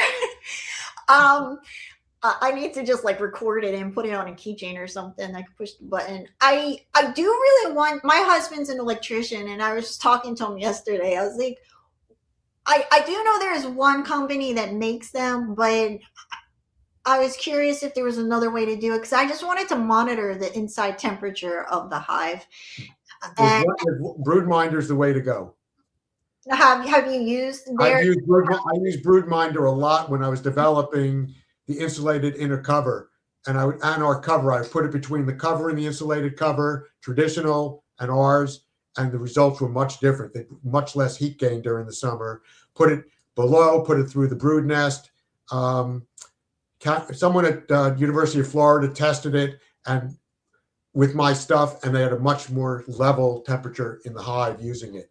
So they work great. The only issue is the batteries don't last forever, and sometimes it's hard to get the reading on your phone depending on the colony or the signal that's coming out. But overall, it's the best bargain. They're cheap. Well, because I was wondering how accurate they are, how long they last, and then my husband's like, "Well, if you need it to be water resistant, that's making it a little bit harder." Well, the way they do it, it comes in a sealed thing. When you have to change the battery, you can open it, but then to reseal it's a little bit of a pain. But Rich told me at Nabi that they now have a longer lasting battery. Mm-hmm. So I contacted him. He never gets back to me. I'll have to for the 30 some odd dollars, if it lasts a year or two, it's more than worth the money. Have you I'm curious, what's your preferred smoker fuel? Do you like use a smoker much? Yeah, I use a smoker all the time. What do you put in it? In my gardening, I get wood chips delivered all year round to put in my garden as mulch, and I just take old hardwood chips and put them in. Mm-hmm. And that's all I use, and it works. I don't think it really makes a difference what fuel you use. Well, no, but people hate their smoker fuel. I use pine needles. I loved using the bark from the ohia tree, which is a Hawaiian tree, and it naturally just sheds its bark all the time, and it was everywhere where I had my bees. Now I use pine needles because we have like 4 ginormous pine trees in our yard. How do you start your smoker? I use egg cartons. Oh boy, you're doing it the old-fashioned way. Yeah, I just get whatever kind of dryer lint, whatever I've laying around. I use a Bernzomatic torch. Pine needles. I use a propane torch. Yeah, that's something my husband would do. Works great. A little later.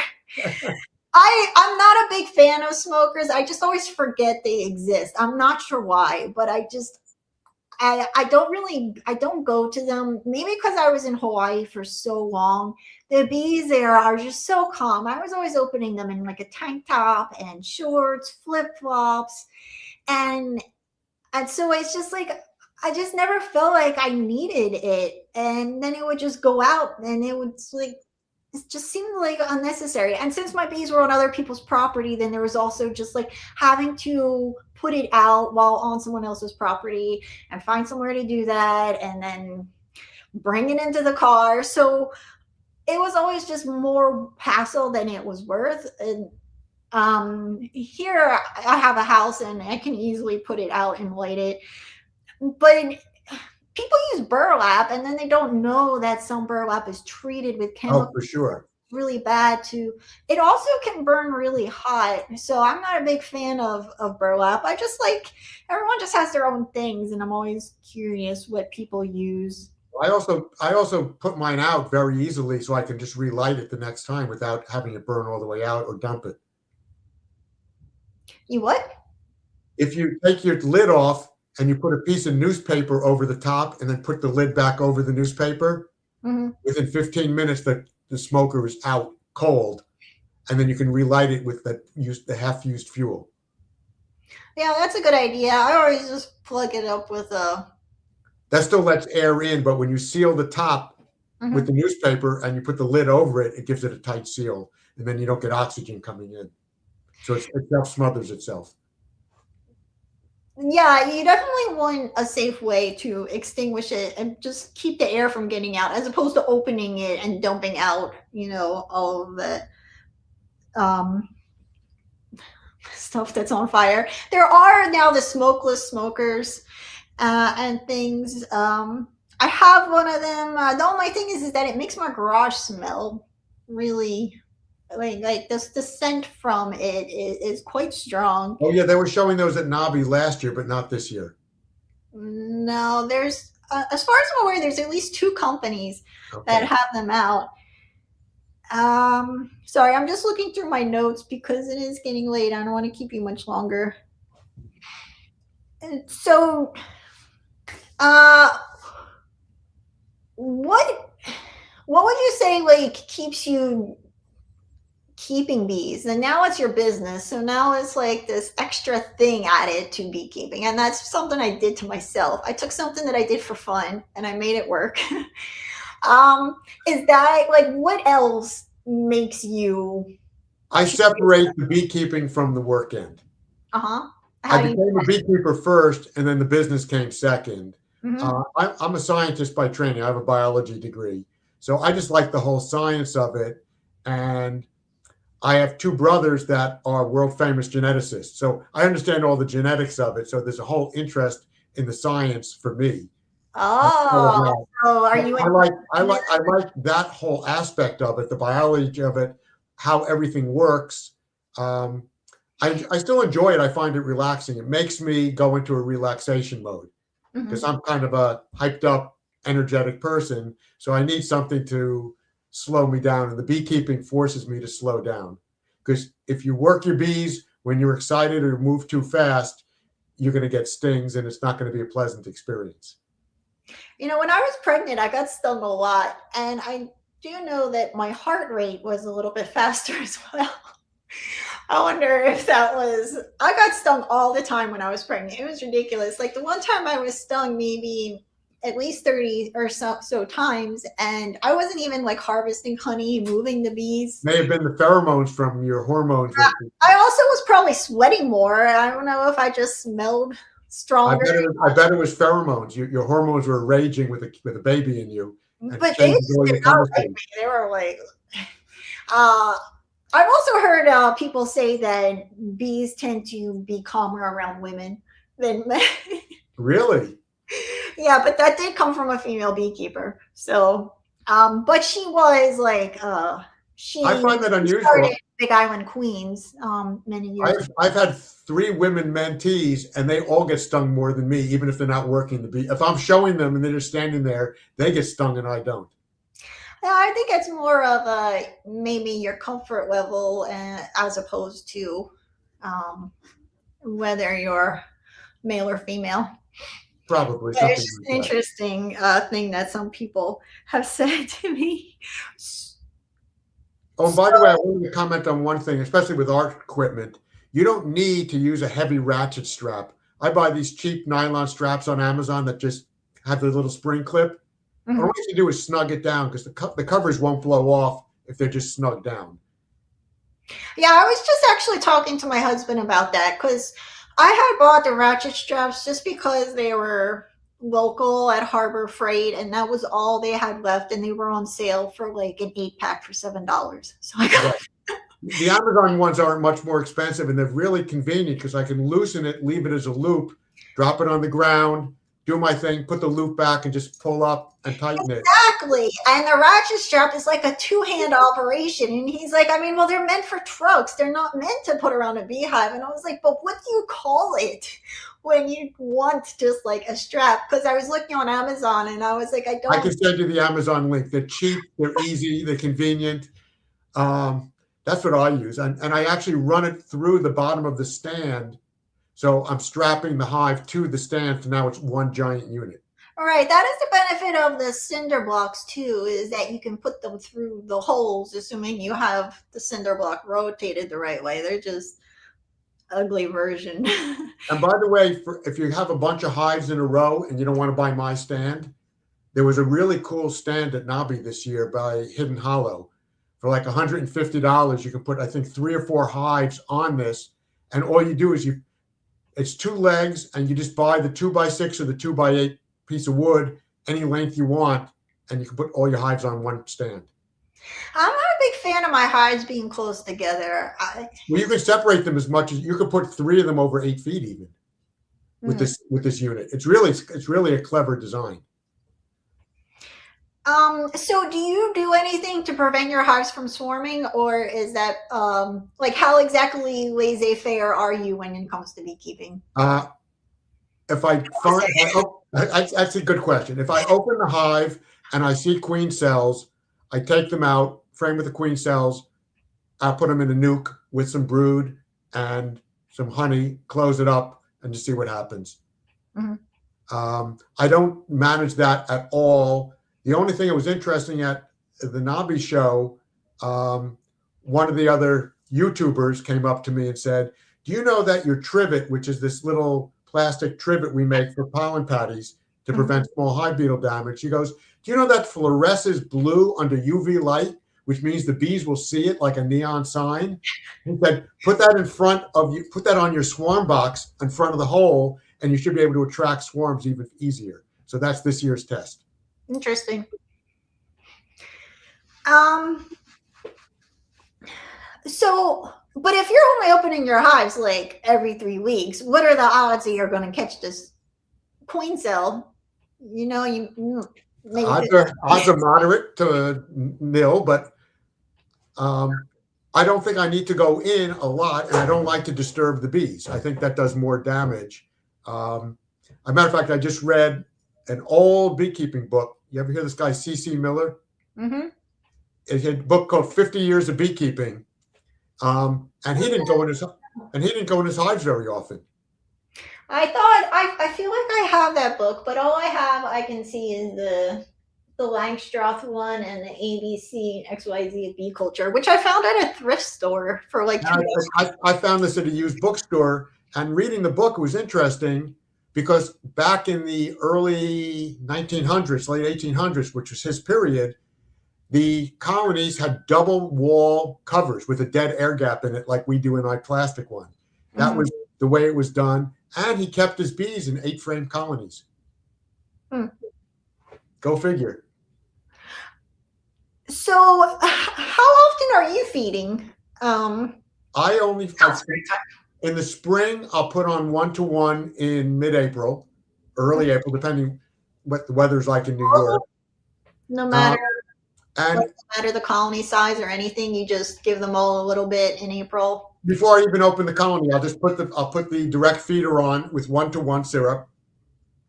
I may put Hive Alive or something else in it. I don't think any of them do anything more than that. I'll put honey in it as an attractant. And if they need it, if they need it, they'll take it. If they don't take it within a week, I just take the feeder off and save it for another hot colony that's taking the syrup. I'm not. I'm very new to the feeding because I didn't feed at all.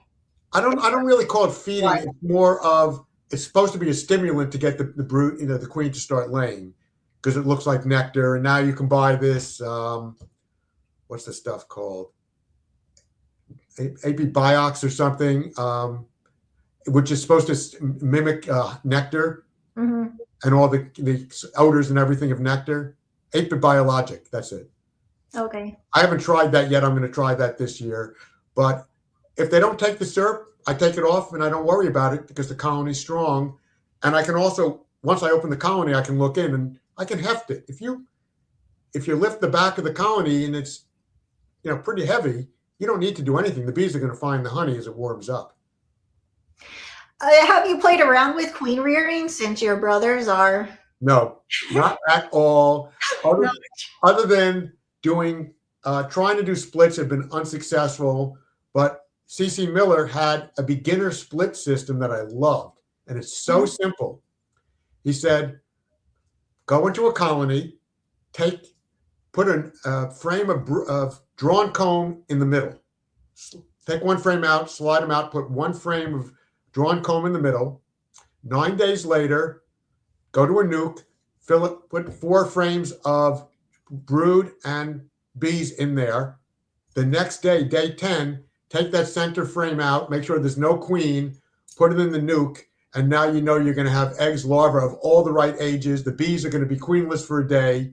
It's like a guaranteed way to get a split. And I thought that's very clever. I checked that with Dr. Peck, and he goes, wow, that is simple. I'm going to try that also. Yeah, I'm going to have to come back and write that down. So, I try to keep things simple. Yeah, the traditional queen way to like queen rearing has always, I haven't had much of an interest in it. When it came to making nukes and selling nukes, I always purchased my queens.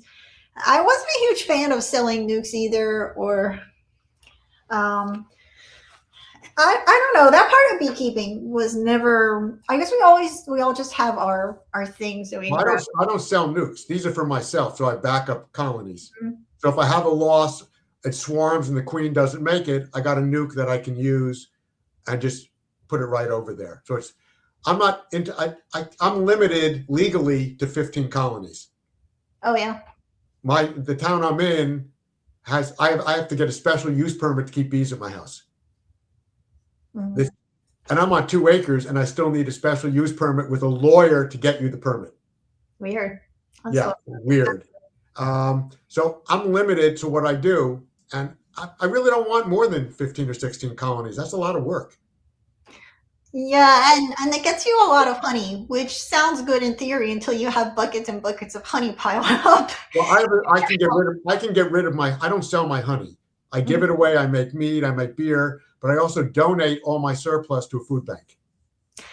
Oh, that's nice. I contacted the food bank in Hawaii, and they never answered me.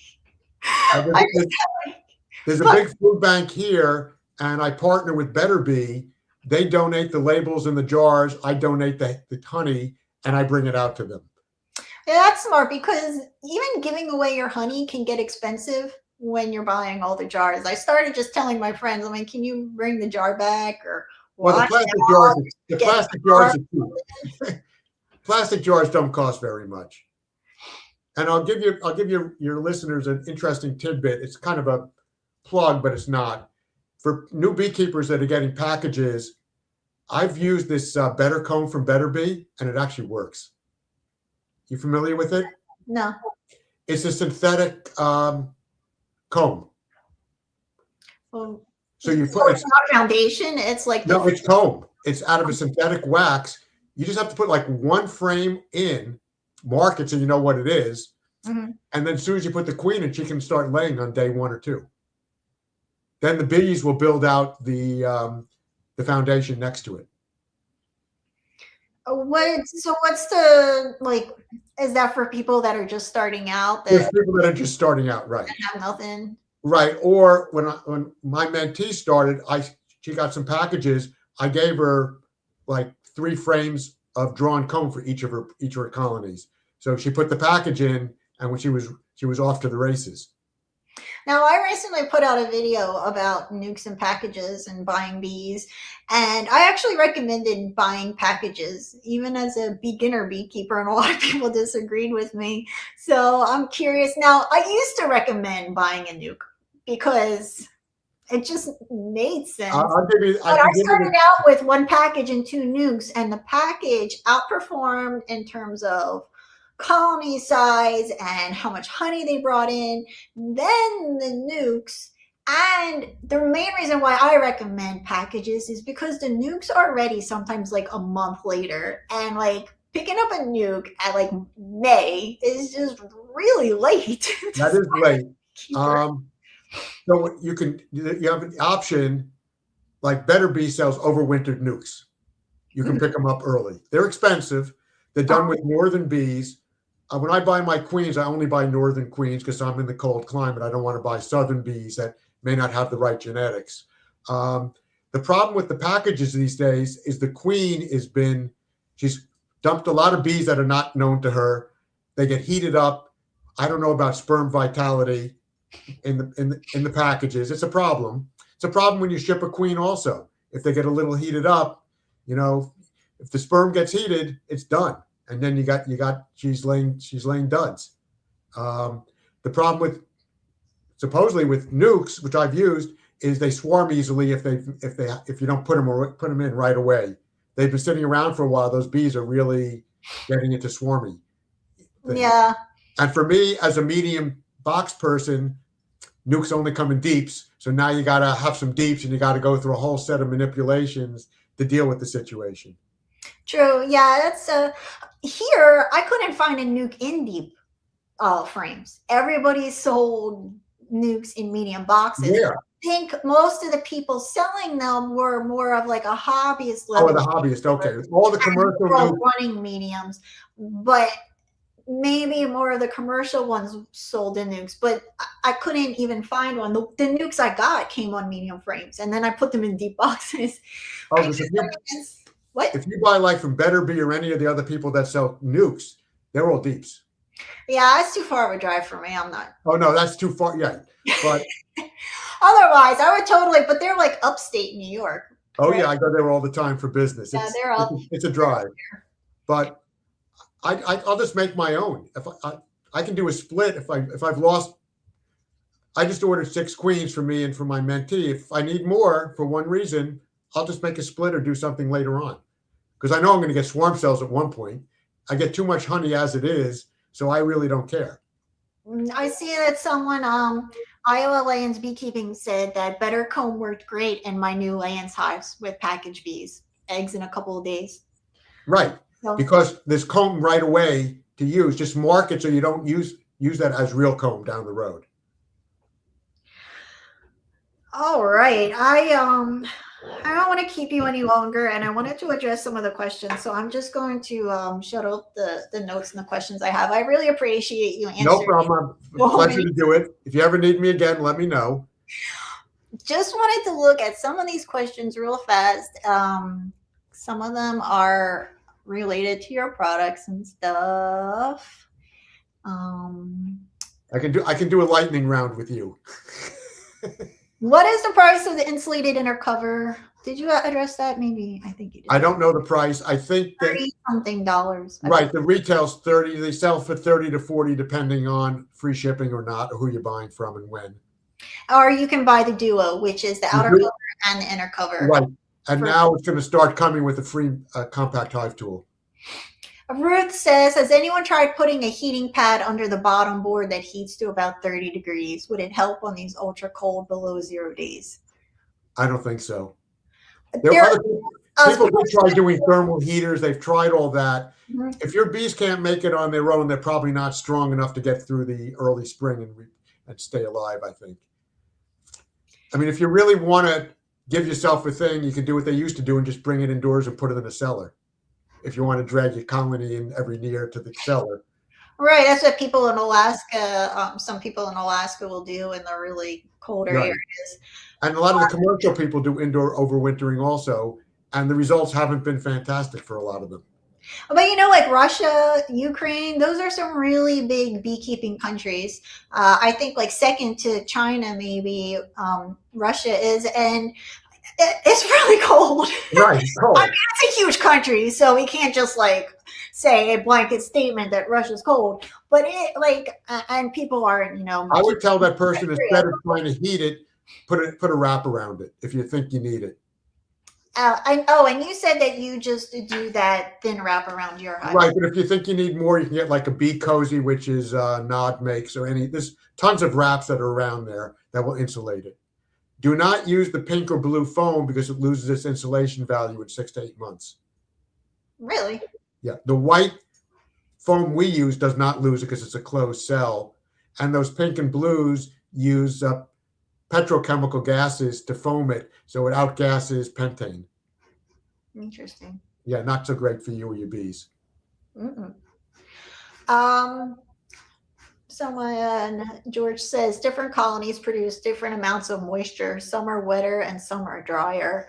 So that might be why my one colony is having more moisture in it than others. Let's see. Peaches says, we'll put it down here at the bottom. I have all wood hives and the lid has the metal top. Will these covers be better to use with this style year round in Florida? I'm more concerned over the summer as it gets incredibly hot. That's why she should be using the Duo. Keep the cover cool and the insulation so you get less heat gain in.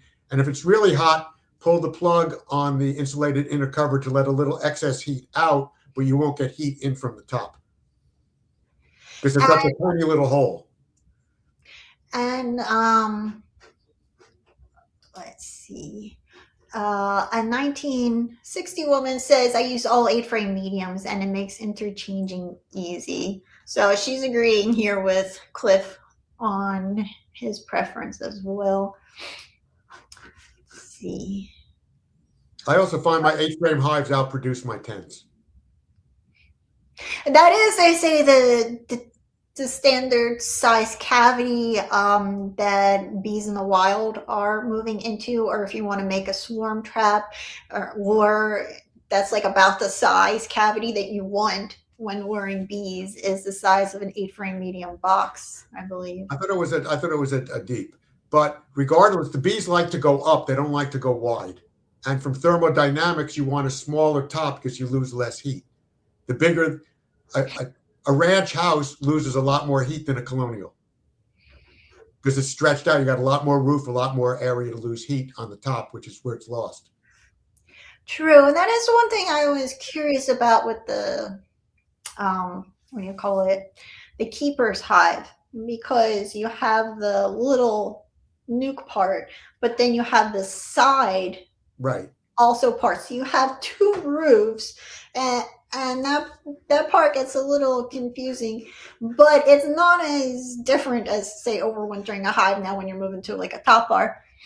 Right, because top bar, it's all radiate, everything's radiating. You have a huge top, huge heat loss from the roof, which you wouldn't get in a smaller box.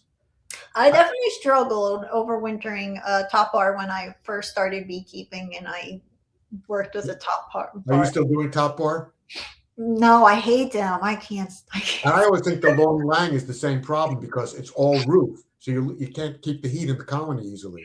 Yeah, at least you have a frame. I hated Right. that comb hanging from that bar. It was like you couldn't put it down, and it would get so heavy, and it would be hot out, and oh, it was so precarious. It was. I was like, why would anyone want to do this?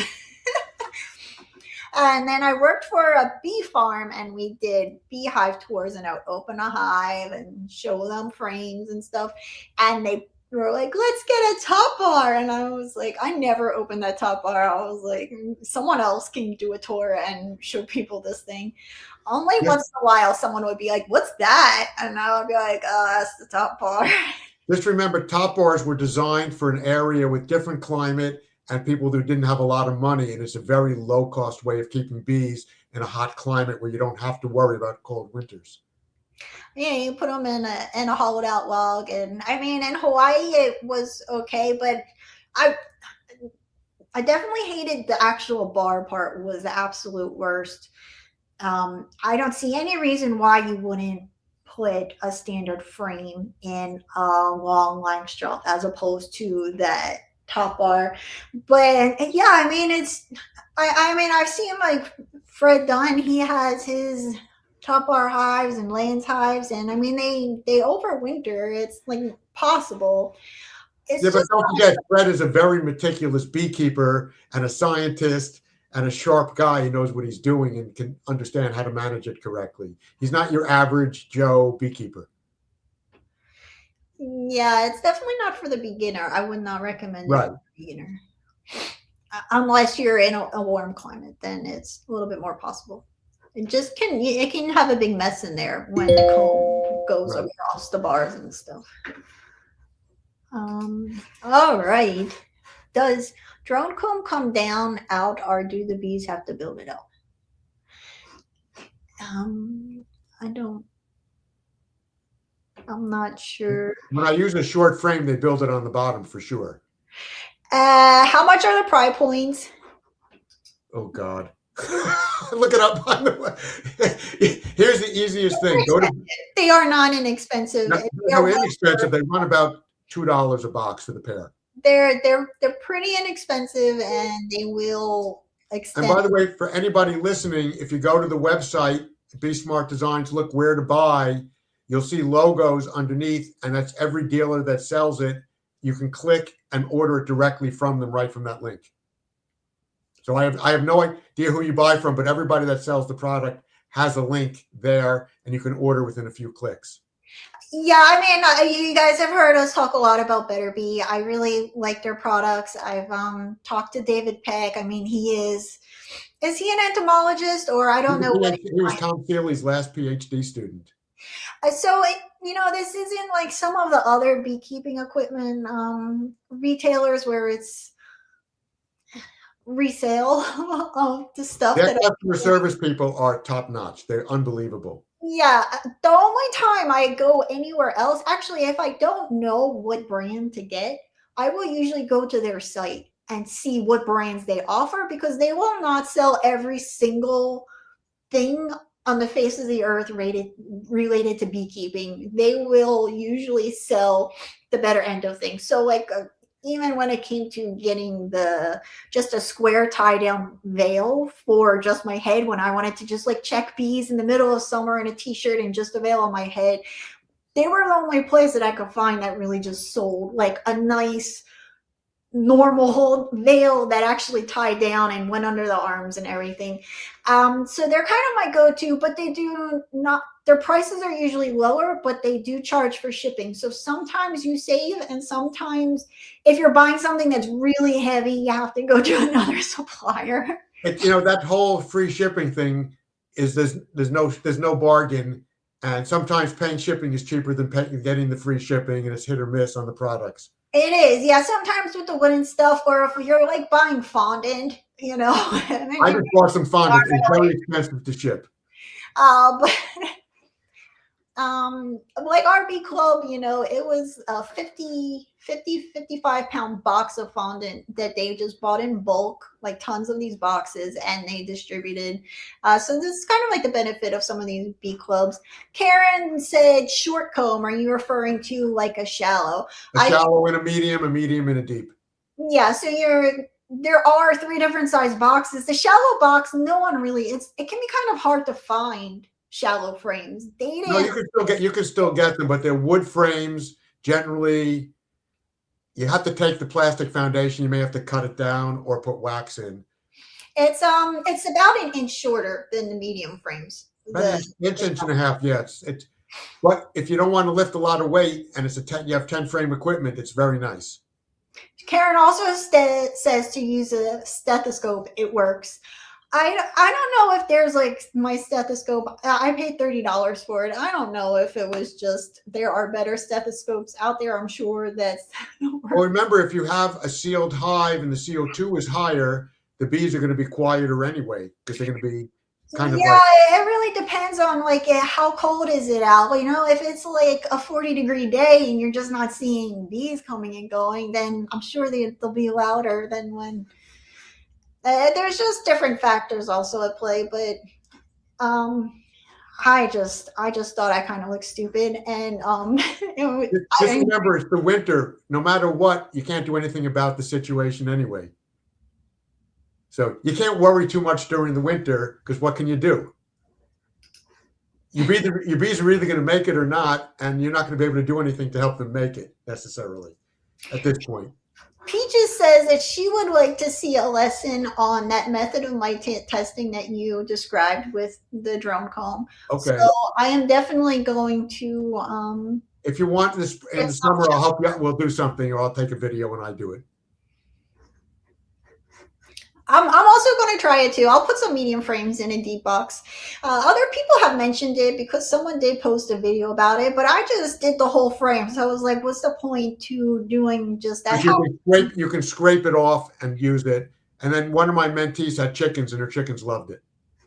Chickens do up. The farm I worked for, they actually gave drone pupa to Right. a local Hawaii nonprofit that was raising these Hawaiian. I think they were a kind of crow. Yeah, I forget the name of them, but they were a Hawaiian crow, and they donated drone pupa like every year to. Oh, it's like crack cocaine for the chickens. They Baby went crows nuts. also love drones, apparently. Right. Poor drones. I feel bad for those guys. Alrighty, let's see. Marilyn says I had a mean girl hive and a nice girl hive. Let's see. Hill Kid for Mountain says smokers are very important. Pine straw needles to start the smoker, then hardwood pellets from a wood stove are the best. Finish out with some pine needles on top to keep the pellets in. Yeah, the pellets I understand. The pellets burn a long time. What?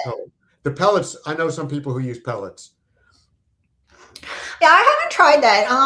We did look into getting a wood burning stove. It was just like 8,000.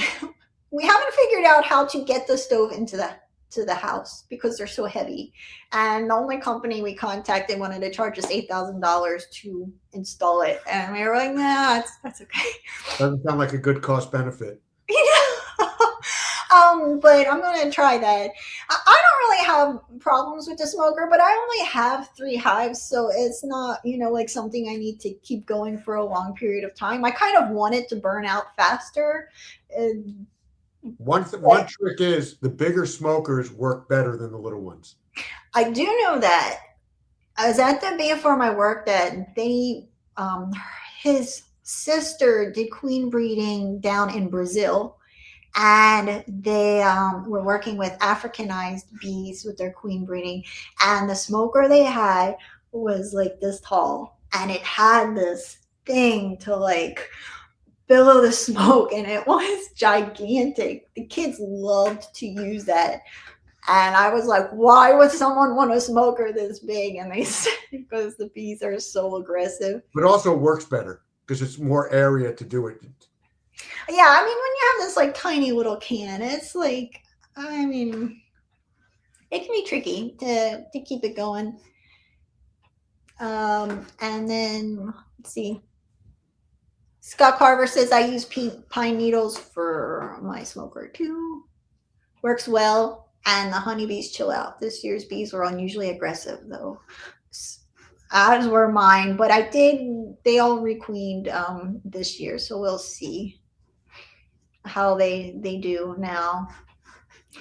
And let's see. Hill Kid from Mountain says, Scott Carver, most people don't understand that before you even take the lid off or separate boxes. Smoke first. Can be between night and day when doing a hive inspection. What I do is I actually lift the inner cover a little bit, put a couple of puffs of smoke in, lower it for about 30 seconds before I take it off again. Do you do the entrance as well, or just at the top? I've done that. I don't know if it really does anything, but if I lift the inner cover, just a puff or two, lower it down for 30 seconds, it definitely helps quite a bit. And without a big self-promotion, banging on the box to separate the boxes definitely pisses off the bees. So pry point just going click is less disturbing on the bees. The more you're banging on the box and pushing, they're getting roused. They don't like the vibration and everything else. So the quicker and easier you can separate the boxes, the better. And that is true. I was trying to explain that to my husband when he was helping me put fondant in the hives in And December. going bang bang with the hive tool. I had put duct tape over where the feeder was because I had, anyway, it was kind of not really worth explaining. But there was like these little gaps, and I put it on later, so the bees didn't have time to probolize everything. And I was becoming an overeager beekeeper and wanted to prevent anything from bad from happening to my bees. So I put duct tape around this top where the feeder shim was because I could see these little gaps.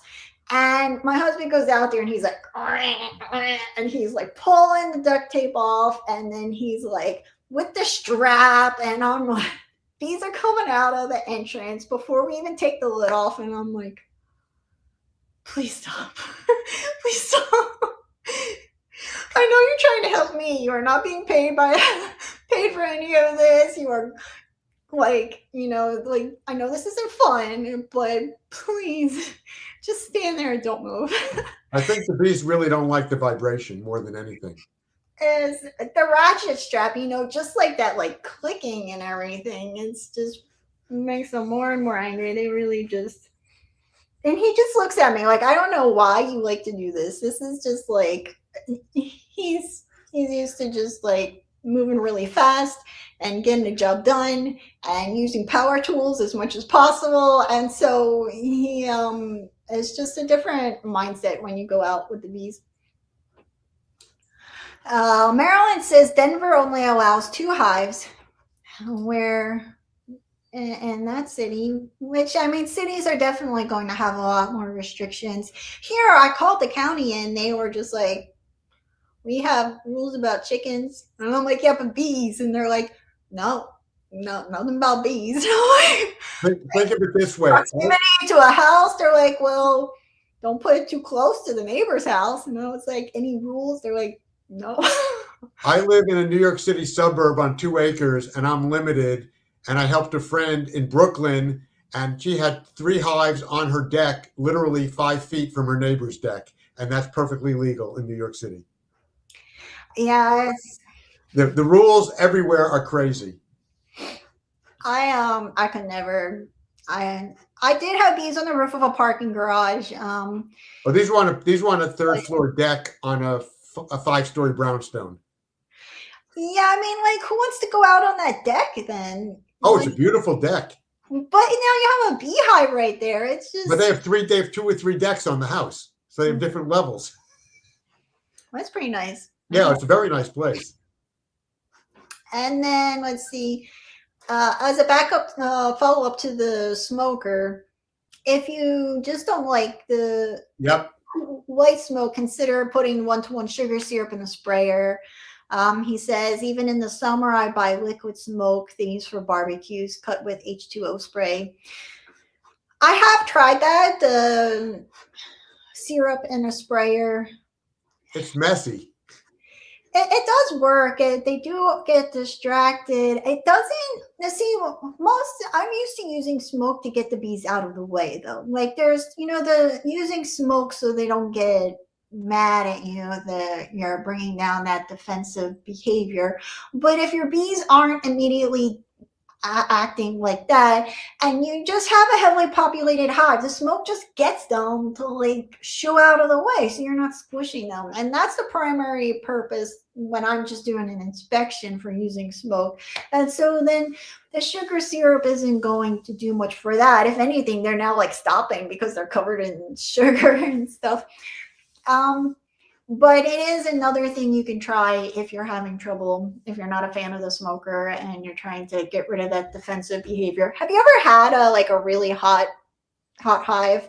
I have never had one that's really crazy, but when I use the smoke, I just smoke it, puff it lightly over it. I'm not pushing the smoke deep into the hive. You don't need to do a lot of smoke. You can just give a light puff over and the bees will start to settle down. I think sometimes if the smoke's a little too hot, they'll get a little crazy also. So just some light puffs is more than enough to keep them under control. I've had a couple of hives that have been a little nasty, and basically it teaches you to work a little quicker or or do less management on them. Hey, they're strong, they're doing their thing. I'm not gonna get too crazy about this. Yeah, that's a good point. There are different reasons why at some point as a beekeeper you're gonna be forced to not bother them so much. For me, I just started to go from having a couple of hives to like 20 some hives while also working a full-time job, and my bees were 40 minutes away. So then I had to I'm out there checking 40 or 20 some hives and I only have a few hours. Like, what exactly are we doing out here and why are we doing it? And then I was pregnant and I started to set a timer for myself. I would set it for like 15 minutes. And by then it was like, start wrapping it up. And for everybody, there should be this point that they have to just stop opening the hive so much. And maybe it is just because they're overly aggressive or it's robbing season or whatever. And then you just realize that you are a pain in their butt and they don't want you there. And you should stop bothering them for so long. Well, I look at it this way. Why am I going in? What am I going to do? Why am I here? And generally, my main thing is, do I see eggs and brood? If I see it, I just leave the colony alone. If I pull out a couple of frames, I see this brood, I see this larva, I see there's a good pattern. I don't have to waste any more time. I don't have to look for a queen. The queen's there. Someone's laying eggs. I'm done. I just got to do a quick cursory inspection. I'm in and out. So a lot of people I speak to, the teachers, are like, have a reason, know what you're going to do, have a plan for what you think you're going to find and move forward. And what comes with aggressive hives, a lot of them are not anything to do with genetics. They have nothing to do with the bees. You got some animal that's harassing the hive at night, banging on the front door, doing something. The bees are going to be agitated the next morning when you come out. Nothing to do with you, nothing to do with bad genes. It's just, if I pounded on your door all night, you'd be pretty peeved when I came in the morning. That's something I was wondering about. The one hive I had was whether that was happening. And they say that elevating it, making it higher up off the ground, once it's 18 inches, for the most part, it won't be bothered. But we also had one of those night cams. So I had them out for a little bit also to just see what was going on. They were kind of in a high traffic area. It was like the way that all of the animals, all the deer and stuff. Yeah, so yard. Someone could bump into the hive periodically, and that's going to get them agitated. Just like when you say you don't like to bang on the hive because you don't want to disturb them, you keep doing that, they're going to get a little ticked off. Yeah, you do start to. They say that bees can recognize facial features, and you do train them. You can train them to hate you by annoying them every time you come around, having everything else moving, frames around, and all of that stuff that we do. But have a purpose for why you're doing it, other than just to go in and rattle around and look for things that you don't need to see. Beginners always go in and spend too much time looking around, which is okay at the beginning. But at one point, once you become established, have a plan, know why you're there, get it done, move on, minimal disturbance. Because supposedly what I've read is every time you start to move the frames around and disturb the colony, it takes a day or two for them to settle back down and reorganize everything, especially if you screw up putting the frames back in the right order. Exactly. Yeah. People say, in your foundation list, and the frames have to go back the right way, the same way that you took them out. And I was like, sure. Well, what other way do you put them in? Though it is interesting, when you don't have foundation, you will see that some frames are, the comb is thicker, or it starts to go a little bit in wave, and they like all fit together in this little puzzle. Whereas without foundation, not as much. Actually, that happens when you try to checkerboard, where you put a blank between everyone to slow down swarming. Mm-hmm. They tend to outdraw some of the frames before they draw the new frames out, and you get wonky frames that way also. Mm-hmm. Really interesting. Yeah, just let them do what they need to do. As I said, I believe in laissez-faire. I get a lot of honey, and my bees do pretty well, and I got relatively low losses. I don't have to be an active manager. Well, I think it's really hard to accept, I think, the truth.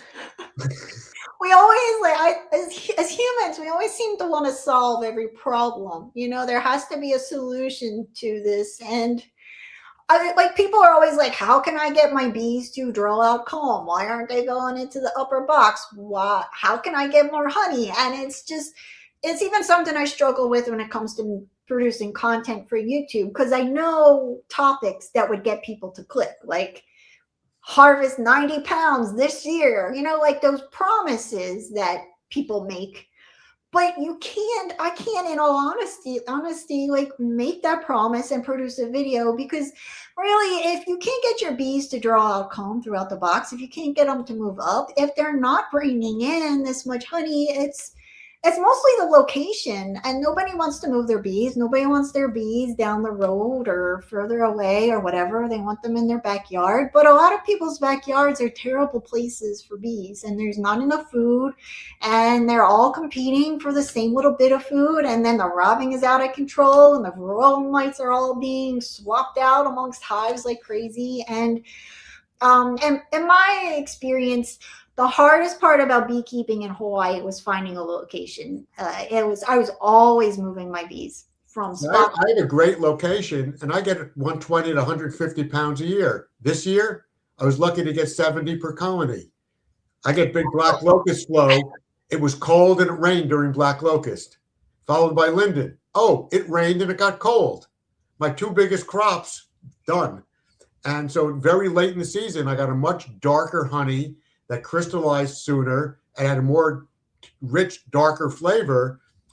But I didn't get nearly as much because the weather was terrible. It had nothing to do with the bees. So yeah, I mean, you can have those off seasons, but this was like the worst season I've had.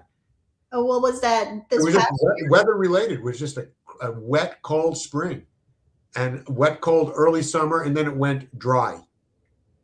I'm hoping that that's what happened last year. The season got started really late because it was really cold. They had that cold snap, which, I mean, they're kind of, but it was a cold snap in the springtime, late in the southern states, and so the packages and everything were available a month later. Even the packages coming from like Georgia weren't coming up until it was the weekend of Easter. I think but it was still cold and wet here, so it didn't make much of a difference. Yeah, and so I'm hoping that, but really, like, so last season my bees didn't do great and they didn't bring in much honey. And I'll give them another year because the season got started later, and I'm new to this whole area. But after that, it is like the question of where else can I put my bees so that they do better, because I think people put too much into the equipment and the genetics and all of this, like how to, but we don't need to like get so involved for them to do better. I think the less involved you get, the better they'll do, but they need the resources. Without the resources, like what is there? Like how they can't magically make honey from nothing. Like I'm on Long Island, and Long Island goes from where I'm in one of the most prosperous honey flow areas. And I had a good friend of mine has 200 colonies.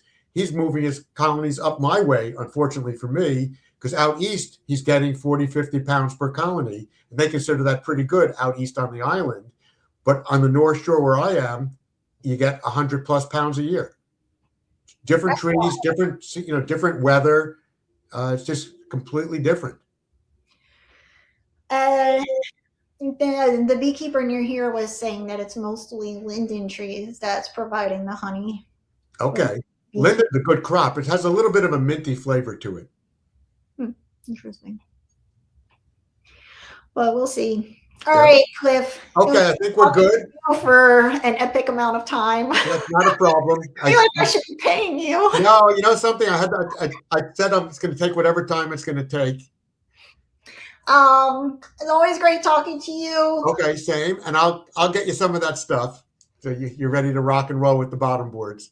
And anybody who's watching, if you have more questions for Cliff, leave them in the comments. Even if this isn't live anymore, you're watching it later, throw them in the comments, and I will I'll get back to you with an forward answer. him. I can bring him on again for another chat another time. We can beg him to come join us again or whatever it is, and pick his brain some more. It was great seeing you. Stay Dave, thank you very much. Nice meeting everybody there. All right, and we'll talk to you next time. Bye. Okay, thank you. Bye-bye.